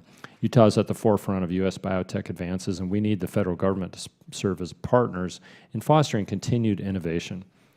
So with that, I also want to make an ancillary note that gain-of-function research for COVID is one of those biotech things we have to be thoughtful of, and I'm sure your industries are thoughtful about how do we protect ourselves when there are sinister ways to use biotechnology, and you've been outstanding in your advocacy for this. I'll start first with Dr. Lee and a question.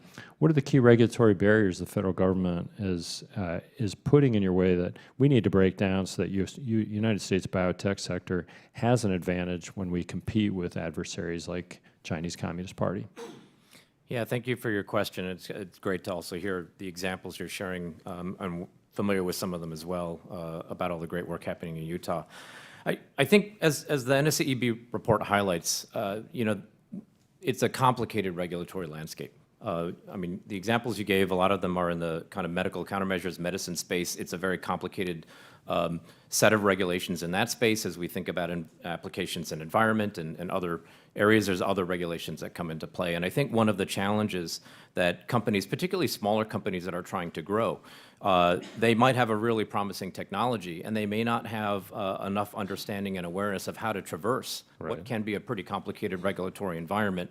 I think there are opportunities to figure out how can we focus on helping those smaller companies with very innovative technologies grow and be nurtured and supported as they have to try to bring their products and processes and services to market. I think there's opportunities there. I'll highlight that one of the recommendations in the NSCEB report that I don't think we've touched on very much in the discussion so far is the idea of creating a National Biotech Coordinating Office, an office that can kind of span the breadth of government, looking at where there are opportunities to improve, where there's opportunities to create some strategy and synergy, and where there's opportunities to ensure that we're leveraging all of the resources and all the specialties across the government. So I think one way I would think about it is that important activity can be an avenue by which we can start to think about how we can improve and support those businesses that want to grow. Thank you for bringing that up, and we want to get out of the way so that these industries, particularly the smaller innovative technologies that might be destroyed by regulatory burdens, can be enhanced as to their likelihood to bring important products ultimately to market. Dr. Techtmann, thank you very much for your focus on the workforce pipeline. And as you know, China is very focused on STEM education. How can we get our students more interested in math and science, especially in the K through 12 level of education? Yeah, thank you for that question. I think it's really important that we show how incredible biology is to students. I mean, as a high school student, I had the privilege of being able to go and see what it was like in a molecular biology lab, and for me, that was the spark. And so I think it's been brought up before. I think there's so many examples that capture the imagination of what biology can do, and I think that the more that we can give those experiences to students early on in their education, the more that they will then be able to then take that and run with it. I think that's what's going to make us competitive when those high school students are using tools for genetic engineering to be able to make these new functions that are helpful and see the potential for biology. At that point, I think we start to build that pipeline. Thank you very much. Instead of becoming social media influencers, I might actually come to your position and come to Congress and tell us how great all that stuff is. Well, Mr. Chair, thank you very much for the time, and with that, and thank you for the answers to those questions, I yield back. Gentleman yields back. We'll go next to the representative from North Carolina. Ms. Fushi, you are recognized for 5 minutes. Thank you to the chairman and ranking members for holding this hearing today, and thank you to the witnesses for your testimonies and your willingness to answer our questions. North Carolina's 4th District and the Triangle region of North Carolina is no stranger to biotechnology. Anchored by the Research Triangle and supported by the surrounding higher education institutions, our region is well positioned to fuel innovation and support the current and future bioeconomy workforce. For any of you, can you please describe to what extent the pipeline for biotech workforce talent has been negatively affected by this administration's gutting of scientific research across the federal government and the targeting of international visa holders who work in these disciplines?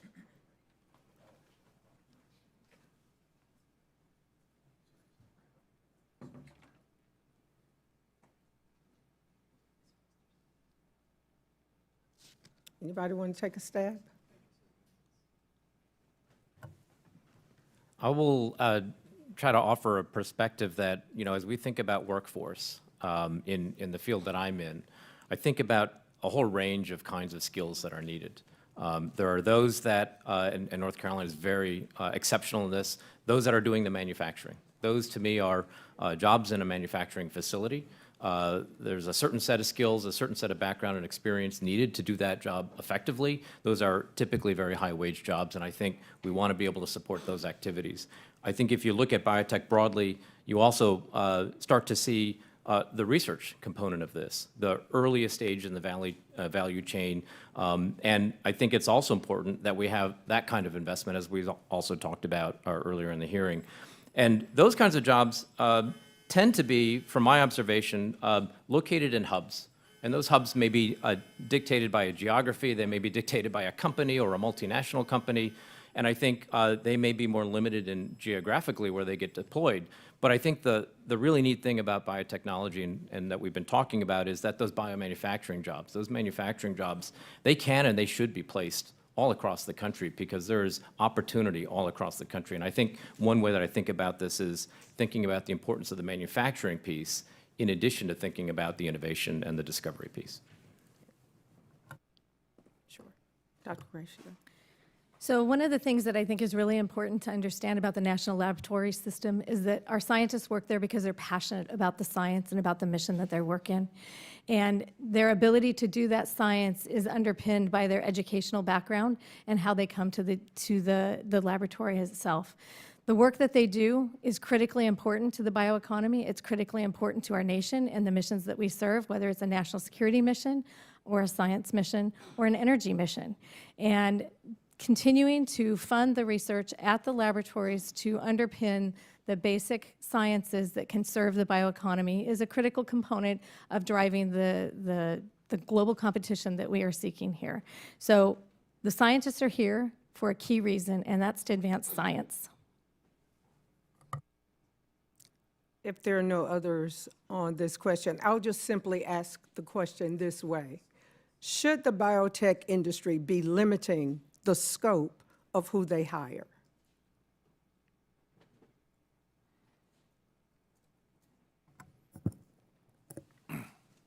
The Nobel laureate for DNA synthesis is an immigrant, the late Gobind Khorana.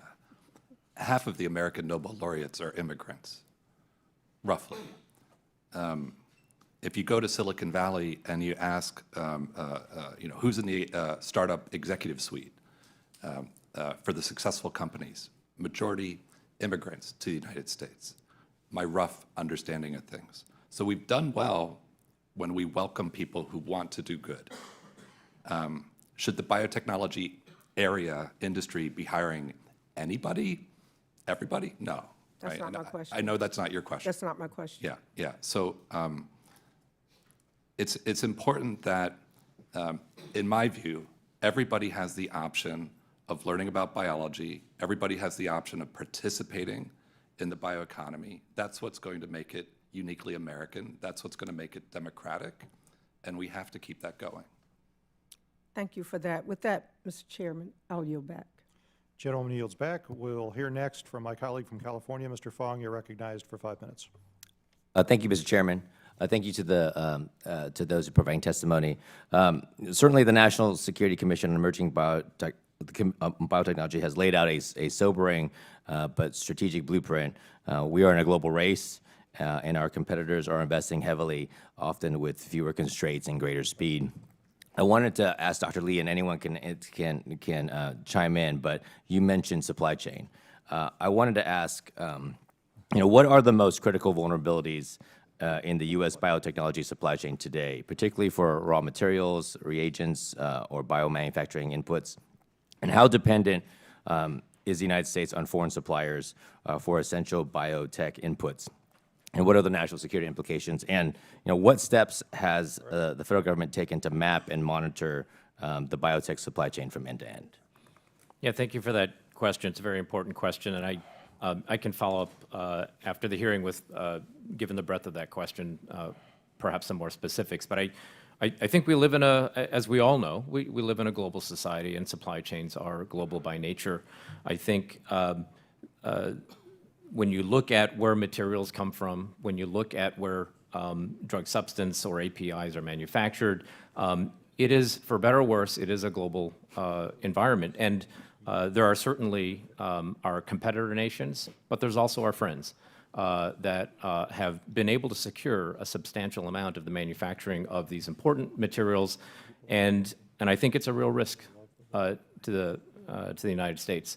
I mean, if you just look in the news today, perhaps outside of the space of biotech, and you look at rare earths and you see what's going on there, I think you can begin to understand the challenges that happen when you become so tightly integrated and you're trying to have difficult conversations with people. So I think there's a significant amount of improvement that we could make in terms of ensuring and securing our own interests.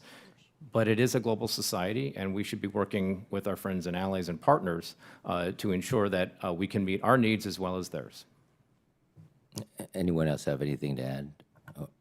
Then to follow up,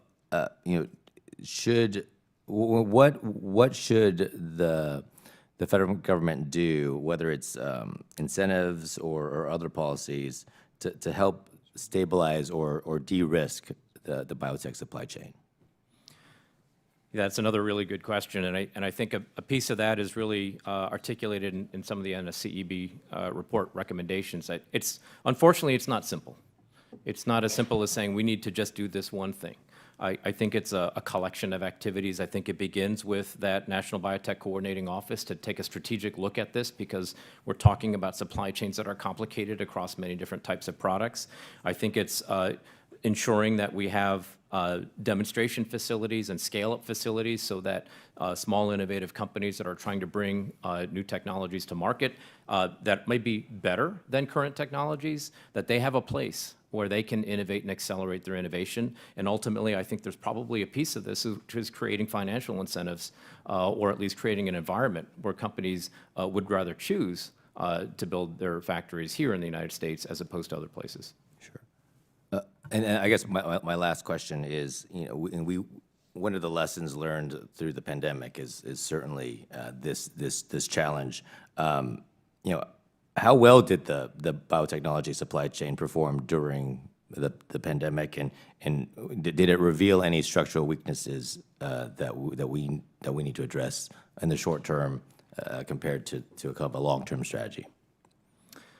Well, I think I think what happened over those years highlighted a lot of weaknesses, and in some cases, I think we were able to get through as a nation in part because we made quite significant financial investments to build infrastructure, to build capacity to meet our needs, and part of the way I think about that is, you know, a modest investment on an ongoing basis can probably save one from having to make massive investments when there's a crisis or some other situation that comes up. So I think there's some lessons learned about ensuring that we have supply chains, that we understand how those supply chains work. I think there's opportunities to think about it not just in terms of factories, but also workers.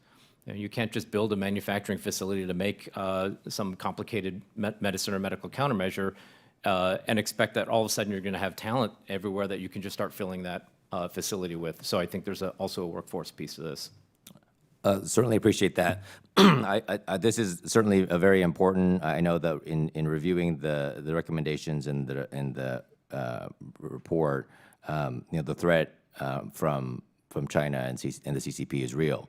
And so if our core materials and chemicals and reagents are from an adversarial country, we have to begin to reevaluate and have a resilient supply chain or supply chains, plural, to allow us to be the global leader that we need to be. So my time has run out. I certainly yield back.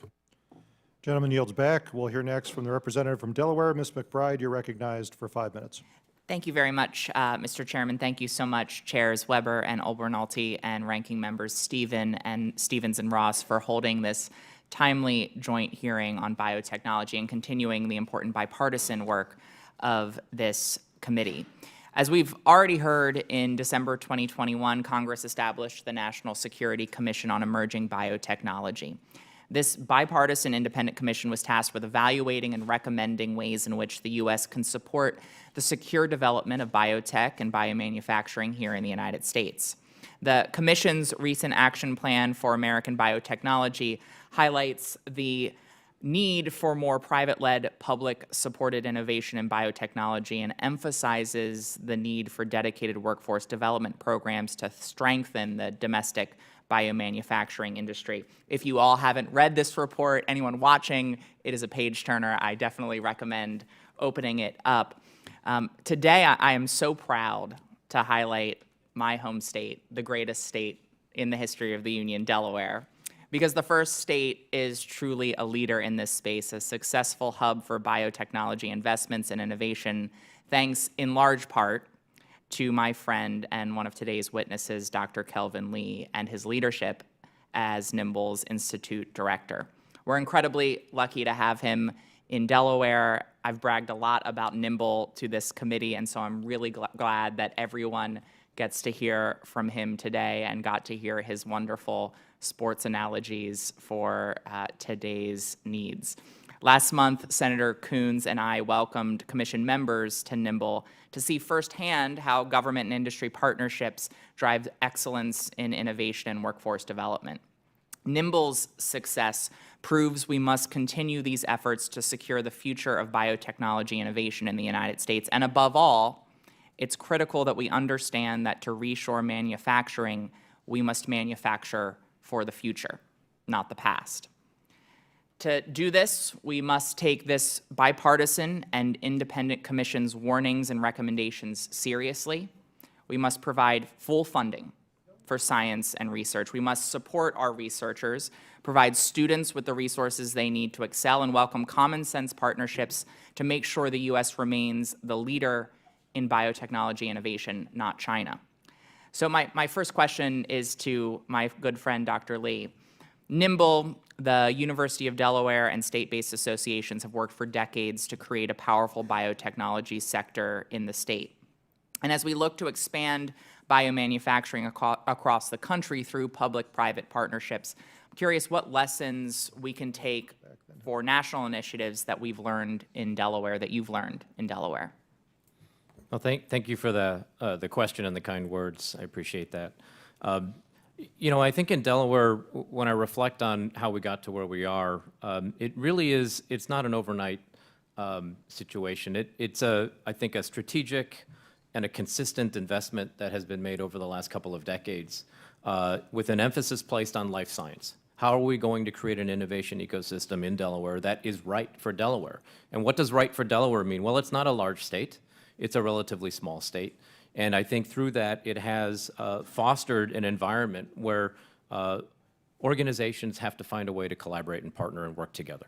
And I think we've done a very good job in the state of finding, where is it that the public sector can contribute? Where is it that the private sector has something to contribute? How can we bring these different kinds of organizations to come together to forge a future that is going to be the one that we all want to see? Earlier in one of your answers to a previous question, you talked about workforce development, you talked about education and the range of educational needs for the biomanufacturing industries. I'm curious if you could talk a little bit more about the workforce needs and how they might be different from other emerging technology hubs, and what kind of education you think is most needed to fill gaps, to build the workforce, to grow biomanufacturing here in the United States. Yeah, well, in terms of the kinds of skills, I think it's really quite broad. It is, on the one hand, as I mentioned earlier, the more specialized, the research type knowledge and skills, and that's not for everybody, but I think we need that. But then I think about the opportunity is really around manufacturing. It's around biomanufacturing. And those are the kinds of jobs that are the kinds of jobs where you need skills, you need training. You don't have to have a long history of getting a PhD or a master's degree. I think you have to be a dedicated worker with skills to be effective in that space.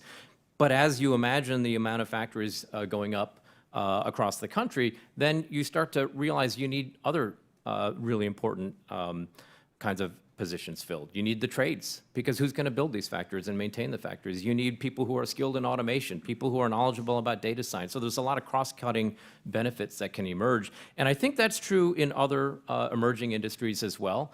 Biotech and biopharma in particular is a little bit unique because it's so highly regulated, very unique environments to do the manufacturing.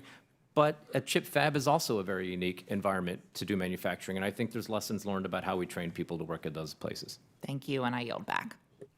Thank you, Ms. McBride. We will hear next from a representative from Arkansas. Mr. Bly, you're recognized for 5 minutes.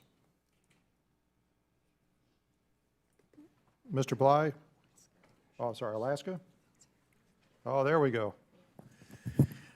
AK is Alaska. Thank you, Mr. Chair. Kudzu is a fast-growing vine from Asia. It was introduced in the U.S. for erosion control as an ornamental plant. However, kudzu spread rapidly, smothering native vegetation, trees, and even structures. Today, kudzu is known as the vine that ate the South. Kudzu now covers millions of acres and costs millions annually to manage. It serves as a reminder that often there are unintended consequences of well-intentioned interventions in nature. So my first question goes to Dr. Techtmann. I'm encouraged to hear about opportunities using biotechnology for soil cleanup and mining, but what we're discussing is, by any measure and by definition, a change of function, whether gain or deletion of function. How do you ensure that we can switch off or contain innovation should unintended consequences be identified after they have been deployed in the natural environment? Yeah, thank you so much for that question, and I think it's a really important one. My background has been in bioremediation, where we're trying to clean up contaminants.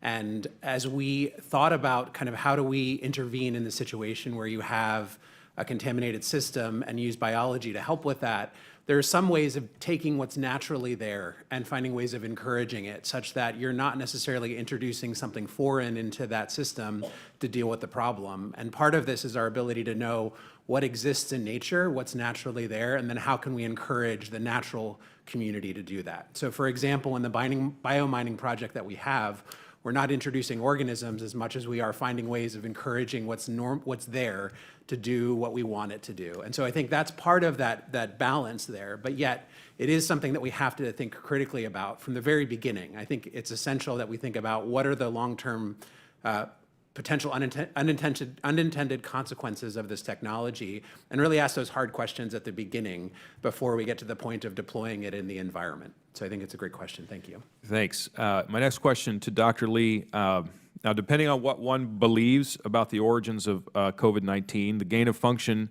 biotechnology research of the Wuhan lab had an extraordinarily deleterious impact on the global population.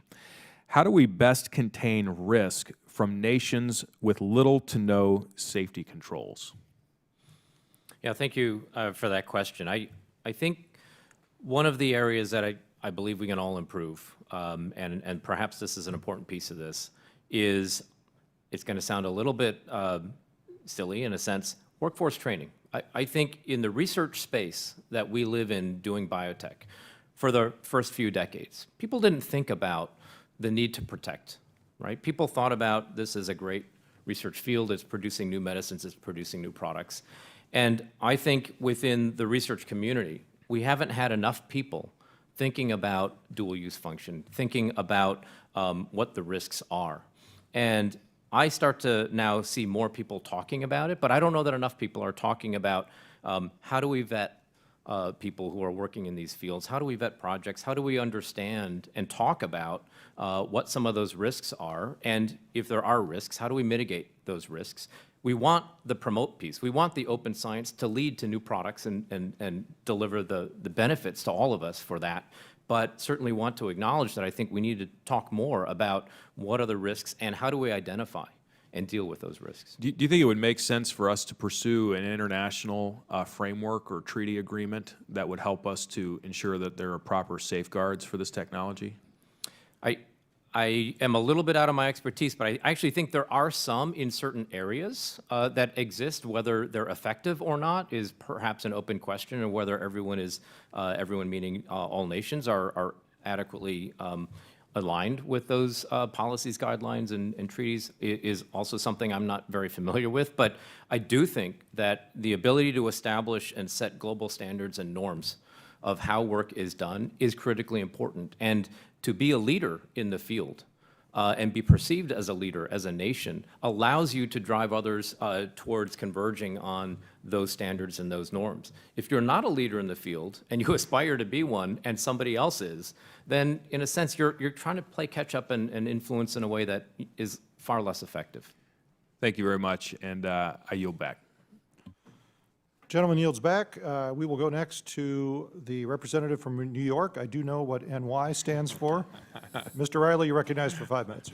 Thank you, Mr. Chairman. Dr. Lee, I loved in your opening statement, it was the sports analogy. So I'm going to ask you all, the last SST hearing we had, I asked a similar question. Nobody knew the answer to it. It's a related question. Does anybody know who won the national championship for men's lacrosse over Memorial Day weekend? Okay, this is what happened last time when I asked who won the ECAC hockey championship. So the answer is Cornell, which I represent, and to honor Cornell's lacrosse team, which is clearly what we're going to establish in this hearing, is that we are at Cornell an athletic powerhouse in the country. We won ECAC hockey. We just won the national championship for lacrosse. So I'm going to leave this here to honor the Big Red because, you know, we beat everybody else. So I also raised Cornell, Dr. Lee, for obvious reasons. We're at the forefront of biotechnology. I'm so proud of the work that's happening at the Cornell Institute of Biotechnology.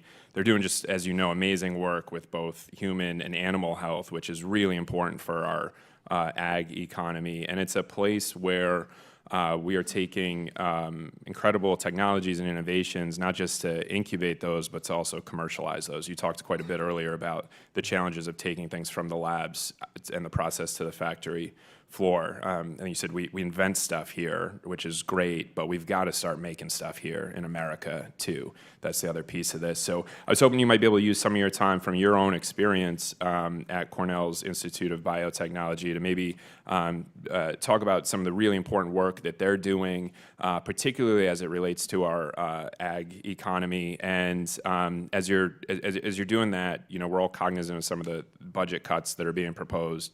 And maybe if you have a perspective perspective on how those cuts could impact and hinder some of the really important work that's happening. I would love to hear that perspective. If you also want to talk about how great Cornell athletics is, I'll give you the time for that too. Well, certainly as national champions, they obviously have great teams, so absolutely.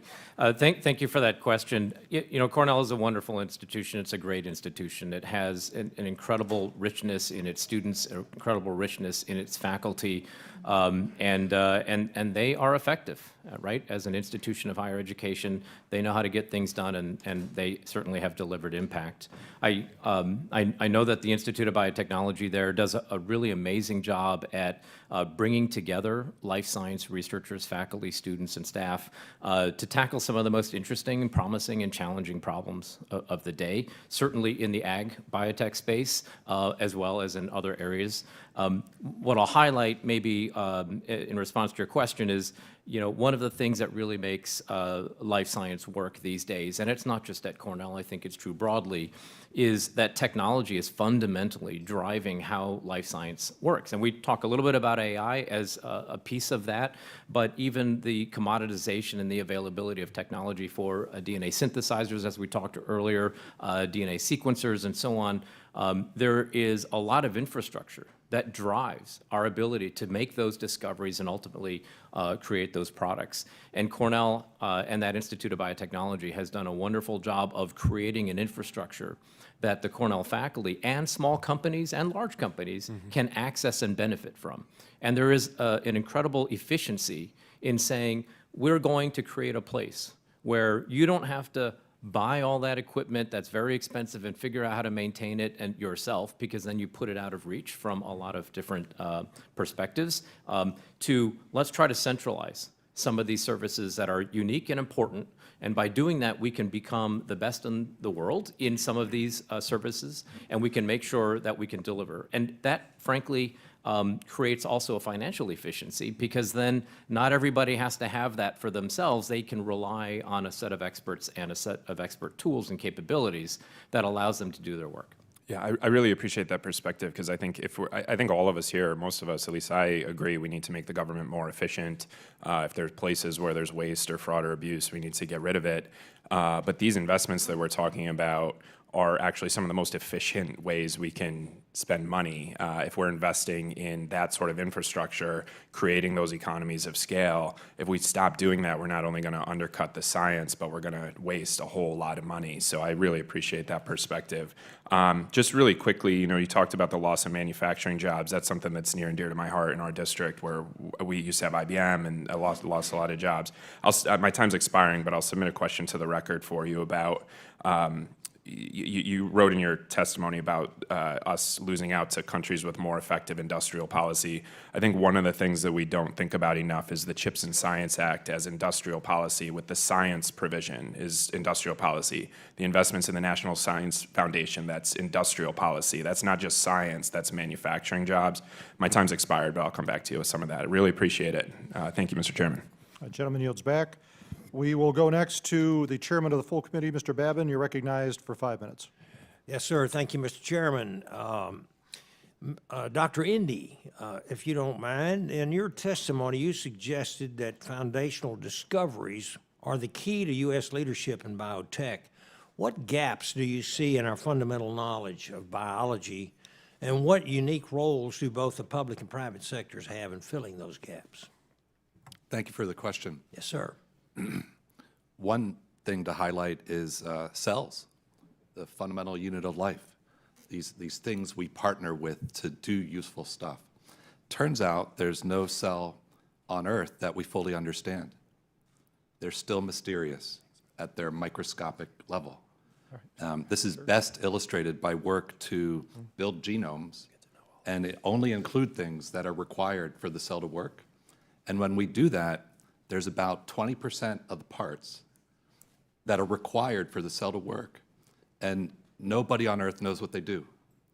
These are called the essential genes of unknown function.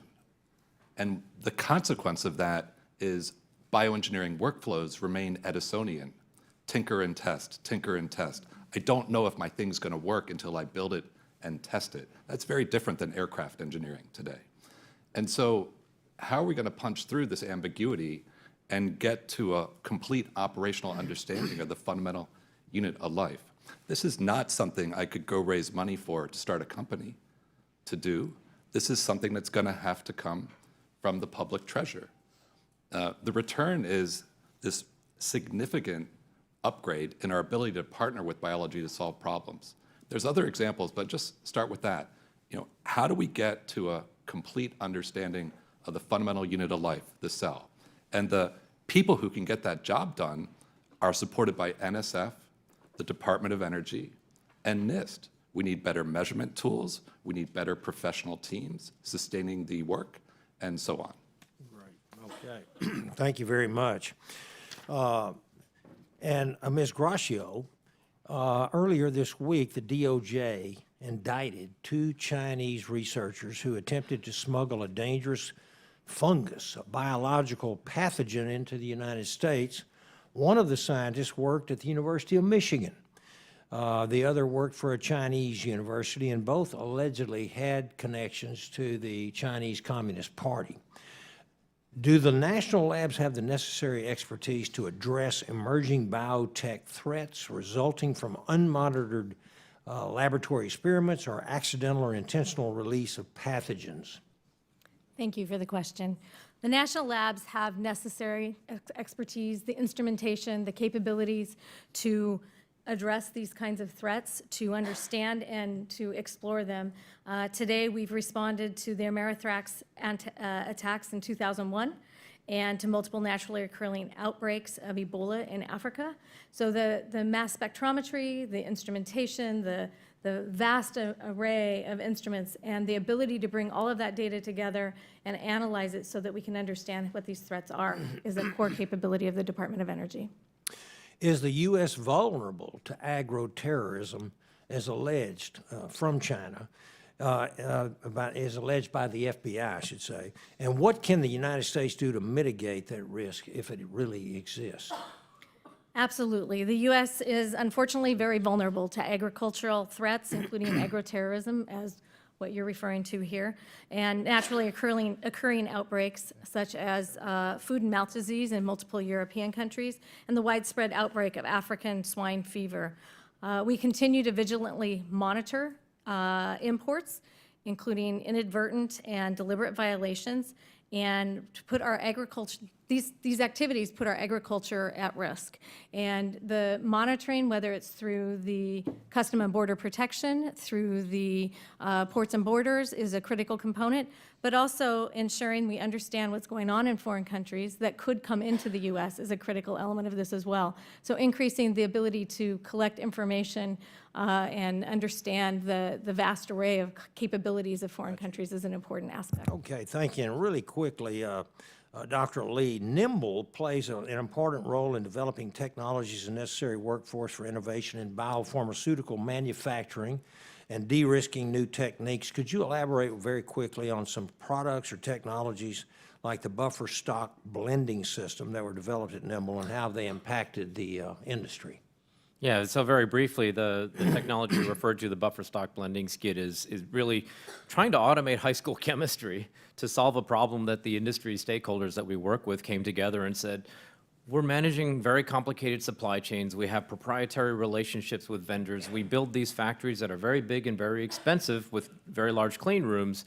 And they realized, even though they all had proprietary relationships and situations, they all pretty much were purchasing the same stuff.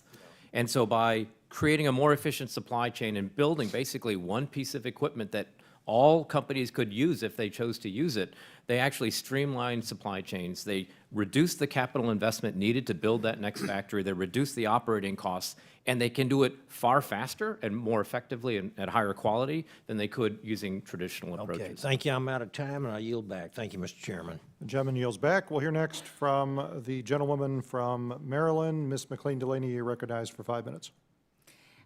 Thank you to our chair, and thank you to all of our panelists here. I really have been listening in from my office, and I was so happy to hear this panel really discuss the importance of research agencies, and all of you that work together, and how their impact really helps innovation our national security, and really companies thrive in my district, in biopharma and elsewhere. So Maryland is a national hub for biotechnology research and development across a number of sectors. And Mr. Lee, I was hearing here kind of a little bit of a love fest with NIST, that's in my district, and I obviously love NIST.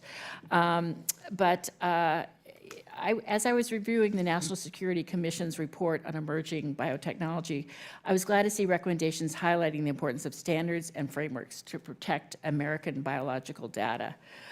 This is really to all of you, but the U.S. doesn't have universal standards for making sure that biological data is really ready for AI application. And since biological data is key to advancing AI, and biotechnology, how can NIST, which I think is really one of our nation's jewel, with a deep standards-setting expertise, lead in standards development for biological data to ensure that they are accessible, interoperable, and shared responsibly? So I'll start if everyone's okay with that. NIST has a research data framework that they've created, and that sets the best practices. To be quite honest, interoperability of data and preparation for AI is a holy grail. It has been a holy grail since the 80s. How do we bring data together? How do we integrate all of it and bring it out to gain the best information we can? The standards that are created today are proprietary, frequently, and that is part of the global competitiveness, correct? So you don't necessarily want to remove that, but what you want to have is some baseline framework that you can use that everyone builds towards so that you can interoperate amongst the data sets and you can bring the data into tools like large language models or into new techniques in AI that you can automate the instrumentation. You want to be able to bring all of this data together and discover the key elements that are going to help advance biotechnology. And NIST has the ability to bring those kinds of people together through consortiums and federations of companies. Do any of you want to add on? I'll just add very briefly, one of the things, we work with a lot of different companies in the pre-competitive space, and they collaborate with each other even outside of NIMBLE, and they contract with each other outside of NIMBLE. And one of the pain points that we hear about is how they can exchange data with each other to facilitate their collaborations or to facilitate contract manufacturing, and that there is a significant amount of friction because every company has its own way of maintaining and storing data, and even within a company, different parts of the company have different ways of addressing that. So one of the projects that we've worked on inside NIMBLE is to establish an ontology, a framework for data that can be used as a way to translate data sets between organizations. Not that any one company has to use that ontology themselves, but if they know how to take their data formats and flip it into a common standard ontology, then that creates sort of that translation piece where they can then flip it into a partnership with another company. And that kind of open standard is something we rely very heavily on the NIST expertise in establishing these kinds of standards. Go ahead, Dr. Endy. The International Standards Organization meeting on biotechnology standards is happening right now in Australia. The largest delegation is from China. Let's all go. Let's go. I'm hearing that half of the proposals for new biotech standards are coming from China.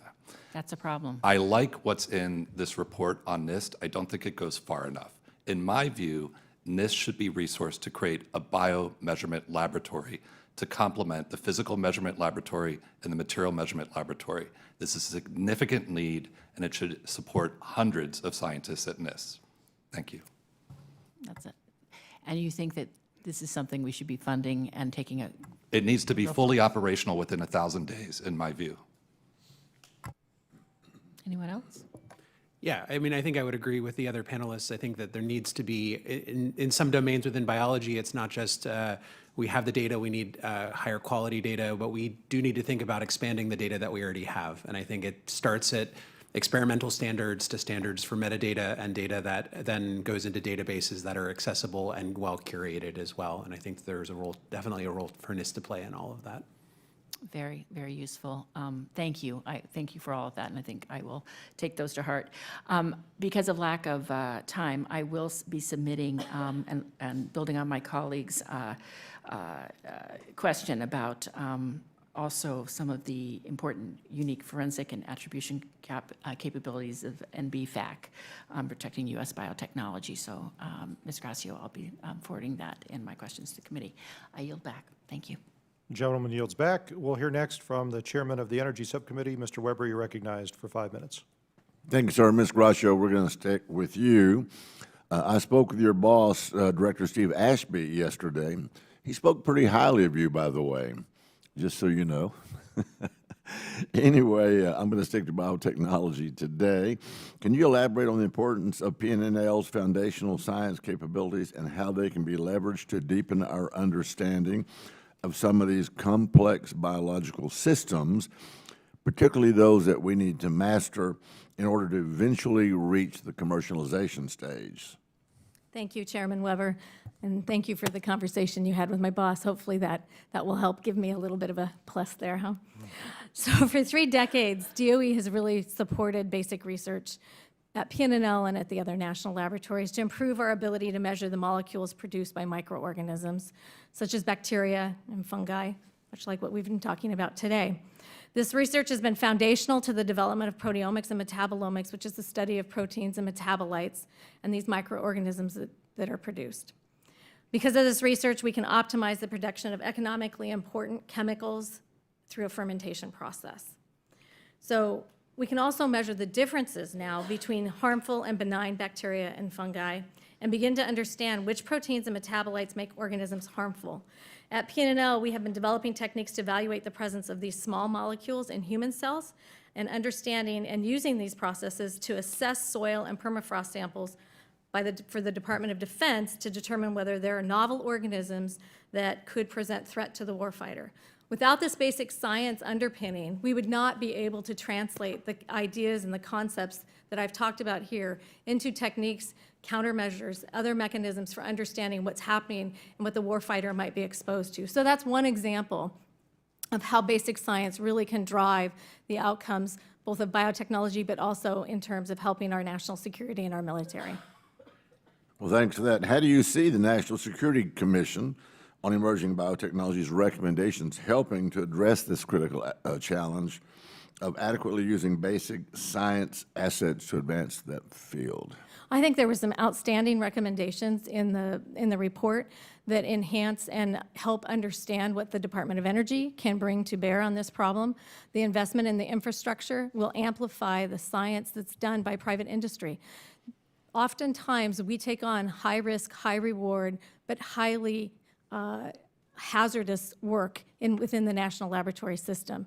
By doing that, we can provide the basic sciences and the discoveries out to private industry through public-private partnerships that help them amplify the science and take it out to the next level. Getting through that valley of death is one of the biggest criterias, and it's the biggest challenges that both the research community and the private industry experience. I'm going to stick with you, please, ma'am. In your written testimony, you note that, quote, the data, do you say data or data?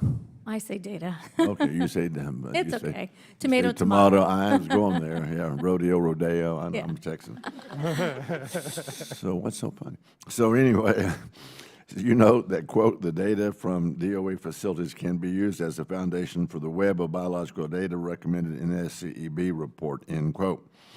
Could you explain why facilities like the Joint Genome Institute, the Environmental Molecular Sciences Laboratory, EMSL, or other DOE facilities are particularly well suited to lay that foundation for a web, if you will, of biological data, please, ma'am? Yes, absolutely. So each of those institutes you referred to and all of the projects within the DOE in terms of biology are open, innovative science projects. They're open science that is shared amongst the contributors of the science, amongst the performers, the researchers, the scientists, as well as with the open community. When you have that much data and information that's brought together, and you have the leadership class computing capabilities that I referred to in my testimony, you can start to bring the breadth of information together in a way that can create new discoveries. With AI, we're going to be able to explore that vast array of data in ways we've never been able to do before and identify and discover new outcomes that can enhance and inform biotechnology in the future. Thanks. I'm going to very quickly come to you, Dr. Endy, really quickly. What keeps you awake at night? Kids. Okay, all right. All right, and whose fault was the kids? You had a part in that, right? Yeah. Okay, yes, sir. just checking. Yes, sir. The fact that we're not considering biology as a strategic domain and acting accordingly soon enough to matter, Yeah. both to secure it and for flourishing in our economy. We're just not getting it at the scale that it demands. No, I appreciate that. And you're right on track with the kiddos, too. So, thank you, Mr. Chairman. I yield back. Gentleman yields back. We'll hear next from my colleague from California, unfortunately an MIT alum, but other than that, a lovely person. Ms. Rivas, you're recognized for 5 minutes. Thank you, Mr. Chairman, and I won't hold that you went to Caltech against you. But thank you for holding this important opportunity to hear from experts and focus on our efforts to assess the current biotech research and development ecosystem. But however, when assessing our current R&D ecosystem, it's hard to ignore the facts. The President's proposed fiscal year 26 budget cuts NSF funding by over $5 billion compared to fiscal year 24. There are cuts of nearly 30% for cross-agency biotechnology activities across NSF, and there are cuts to NSF's Directorate for Biological Sciences. These cuts are 71.5%, just to name a few.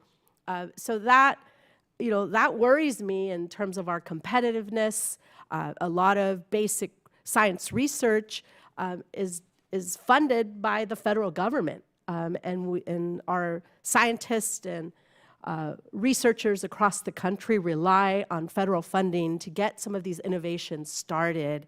But my question is for Dr. Techtmann. My district is home to environmental justice communities that bear the brunt of climate change and pollution. Can you discuss the importance of federal funding to reduce pollution through new biotechnology use cases, such as bioremediation of plastic pollutants or biosensors for environmental monitoring? Yeah, thank you for that question. I think the fundamental science is essential for us to begin to apply those technologies. A lot of what we have been doing in my lab has been understanding how microbes respond when the contaminant is present. And that gives us information to then think about how do we actually deploy these in situations when we need it. And I think with bioremediation, often we're dealing with the problem after it's already happened, but we need to know about the biology beforehand so that we're then equipped to then go out and use it.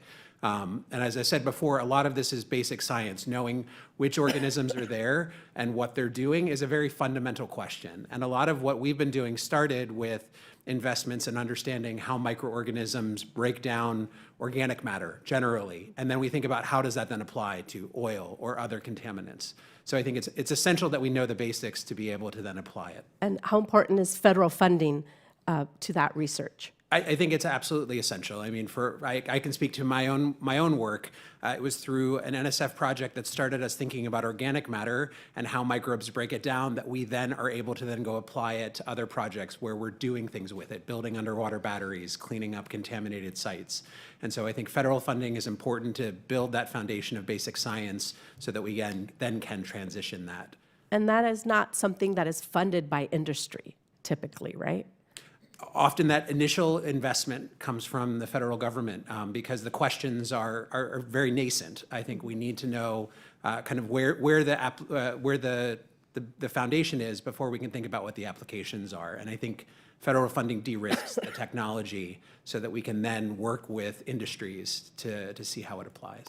No, I've seen many examples of that happening, across science, different science disciplines. And federal funding is the people that I've met with, researchers, they always say that's what got them started. And then they were able to transfer, to applications, to industries or other funders, right, that take this on. And so that's why I'm very concerned about, cuts to NSF and science research that the federal government is proposing, the president is proposing. Dr. Endy, can you speak to the National Security Commission on Emerging Biotechnology's recommendation that Congress should expand educational efforts in biotechnology for American students, especially in expansion in community college and apprenticeship programs? Thank you for your question. Just point out, when I do my napkin math, the proposed budget for NSF would bring us back to funding levels that were last seen in 1975. on a purchasing power basis. So for what that's worth. In terms of education, I think the BioBuilder Educational Foundation, of which I'm a director operating out of Massachusetts, does a great job working with high school teachers and local communities to build out facilities that help students at the high school level learn about biology and biotechnology. It's one of the best things going on. Some of their biggest successes have been in Eastern Tennessee, and looks like that could go across the whole country. Thank you, and I yield back. The gentleman yields back. We'll hear next from the gentleman from Illinois. Dr. Foster, you're recognized for 5 minutes. Thank you, Mr. Chair, and all your colleagues on the Science Committee. I am now in the process of rejoining the Science Committee after many years. We're recovering from a demographic crisis where a bunch of newly elected members, like Ms. Rivas, in fact, are very enthusiastic about being on the Science Committee, thereby, bumping off members like me that have other responsibilities. And so I'm very grateful to be back. Now, one of the things that can really throw a crowbar into progress here is a biosecurity incident. And the things that scare me the most are desktop gene synthesis machines and just AIs expanding the access to expertise to people that, wouldn't otherwise have it.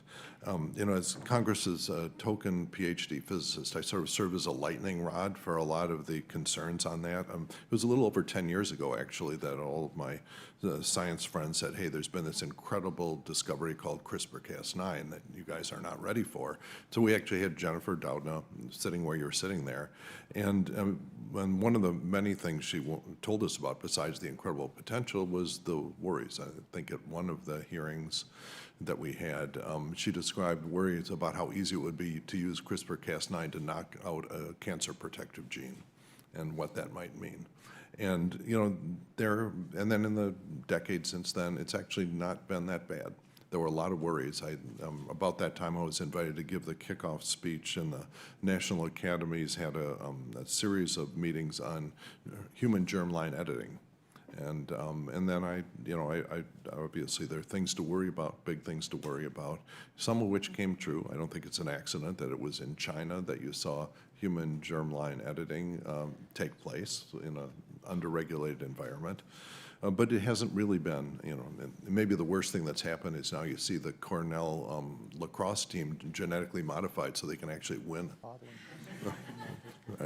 But so that one hasn't been as bad as it has been, but I'm less sanguine about desktop gene synthesis and just the access to that. These large language models have been trained on everything that's ever been published on the internet, and there's a lot of expertise which, if combined properly, is very dangerous. The large language model chatbot providers say, "Oh, don't worry, we have them jailbreak. They're impossible to jailbreak," and that's demonstrably false. And I had a very scary demonstration of that recently from one of the AI safety interest groups, that they are not effectively jailbroken. And that is a big problem because they were giving instructions on how to resurrect dangerous pathogens with someone with sort of a high school level of expertise and giving advice on where you can buy this stuff in ways that you won't get caught. Really, really scary stuff. And so the other thing that worries me is the gene top synthesis, which is potentially an end run around all of the regulation and screening that we've made some attempt to set up. There was a letter from in Science Magazine from David Baker and George Church roughly a year ago, a little more than a year ago, on this. So I'm worried a lot about that. We're doing in just my artificial intelligence, we're trying to keep. There's a problem with the high-end AI engines being smuggled into China, the GPUs being smuggled into China. There's sort of an analogous need to control the hardware in desktop gene synthesis and to have very intrusive, inspection or real-time monitoring of what you're actually doing with that. The threat vector that worries me the most is the depressed grad student, frankly, which could just resurrect some pathogen or invent a new, even more dangerous one. So I was just wondering what you thought and I've been disappointed. I led a letter, or co-led a letter with a number of my colleagues on this committee, and I don't think a lot has been done. Do you have any thoughts on what should be done and what could realistically be done on that. Yeah, Dr. Endy. Thank you for your comments. I share your concern. I'm reminded of what happened 100 years ago in France and the United Kingdom coming out of World War I, and the struggles to figure out how to spend the limited, precious public treasure to secure the future of those countries. In France, they built the Maginot Line, imagining in part that the last war would be the way to get ready for the next war. And it's pretty impressive and almost worked, but we know it didn't work. Things are changing that are increasing risks in biology, and we face an important choice. We will either pretend that the way to secure biology going forward is to do what we've always been doing, or to get ready for what's coming, to secure biology really. And could we do that? So, for example, I'll be brief. Could you secure a future in which, in a worst-case scenario, anybody anywhere could access any pathogen or toxin? Not that we would ever wish for that to be happening, but if it's technically becoming possible, could we still realize, in an operational sense, biosecurity and public health? I believe the answer to that question is yes, but it starts with acknowledging that we've got some emerging trends, and the way to get to a secure future may not be to keep doing the same thing we've always been doing, but to really understand what's going on, acknowledge that reality, as General Jim Mattis would say, and get to a good security solution. Okay, and I've exceeded my time here, but I just, if any of you, for the record, can just throw a few links. Don't write some new document, but throw a few links on a reading material that we should start absorbing on what we can realistically do on this, because it's a big deal. Thank you. Yield back. The gentleman yields back. That concludes member questions. I want to thank the witnesses for their valuable testimony and the members for their great questions. This has been a really fantastic hearing. The record will remain open for 10 days for additional comments and written questions from members. This hearing is now adjourned.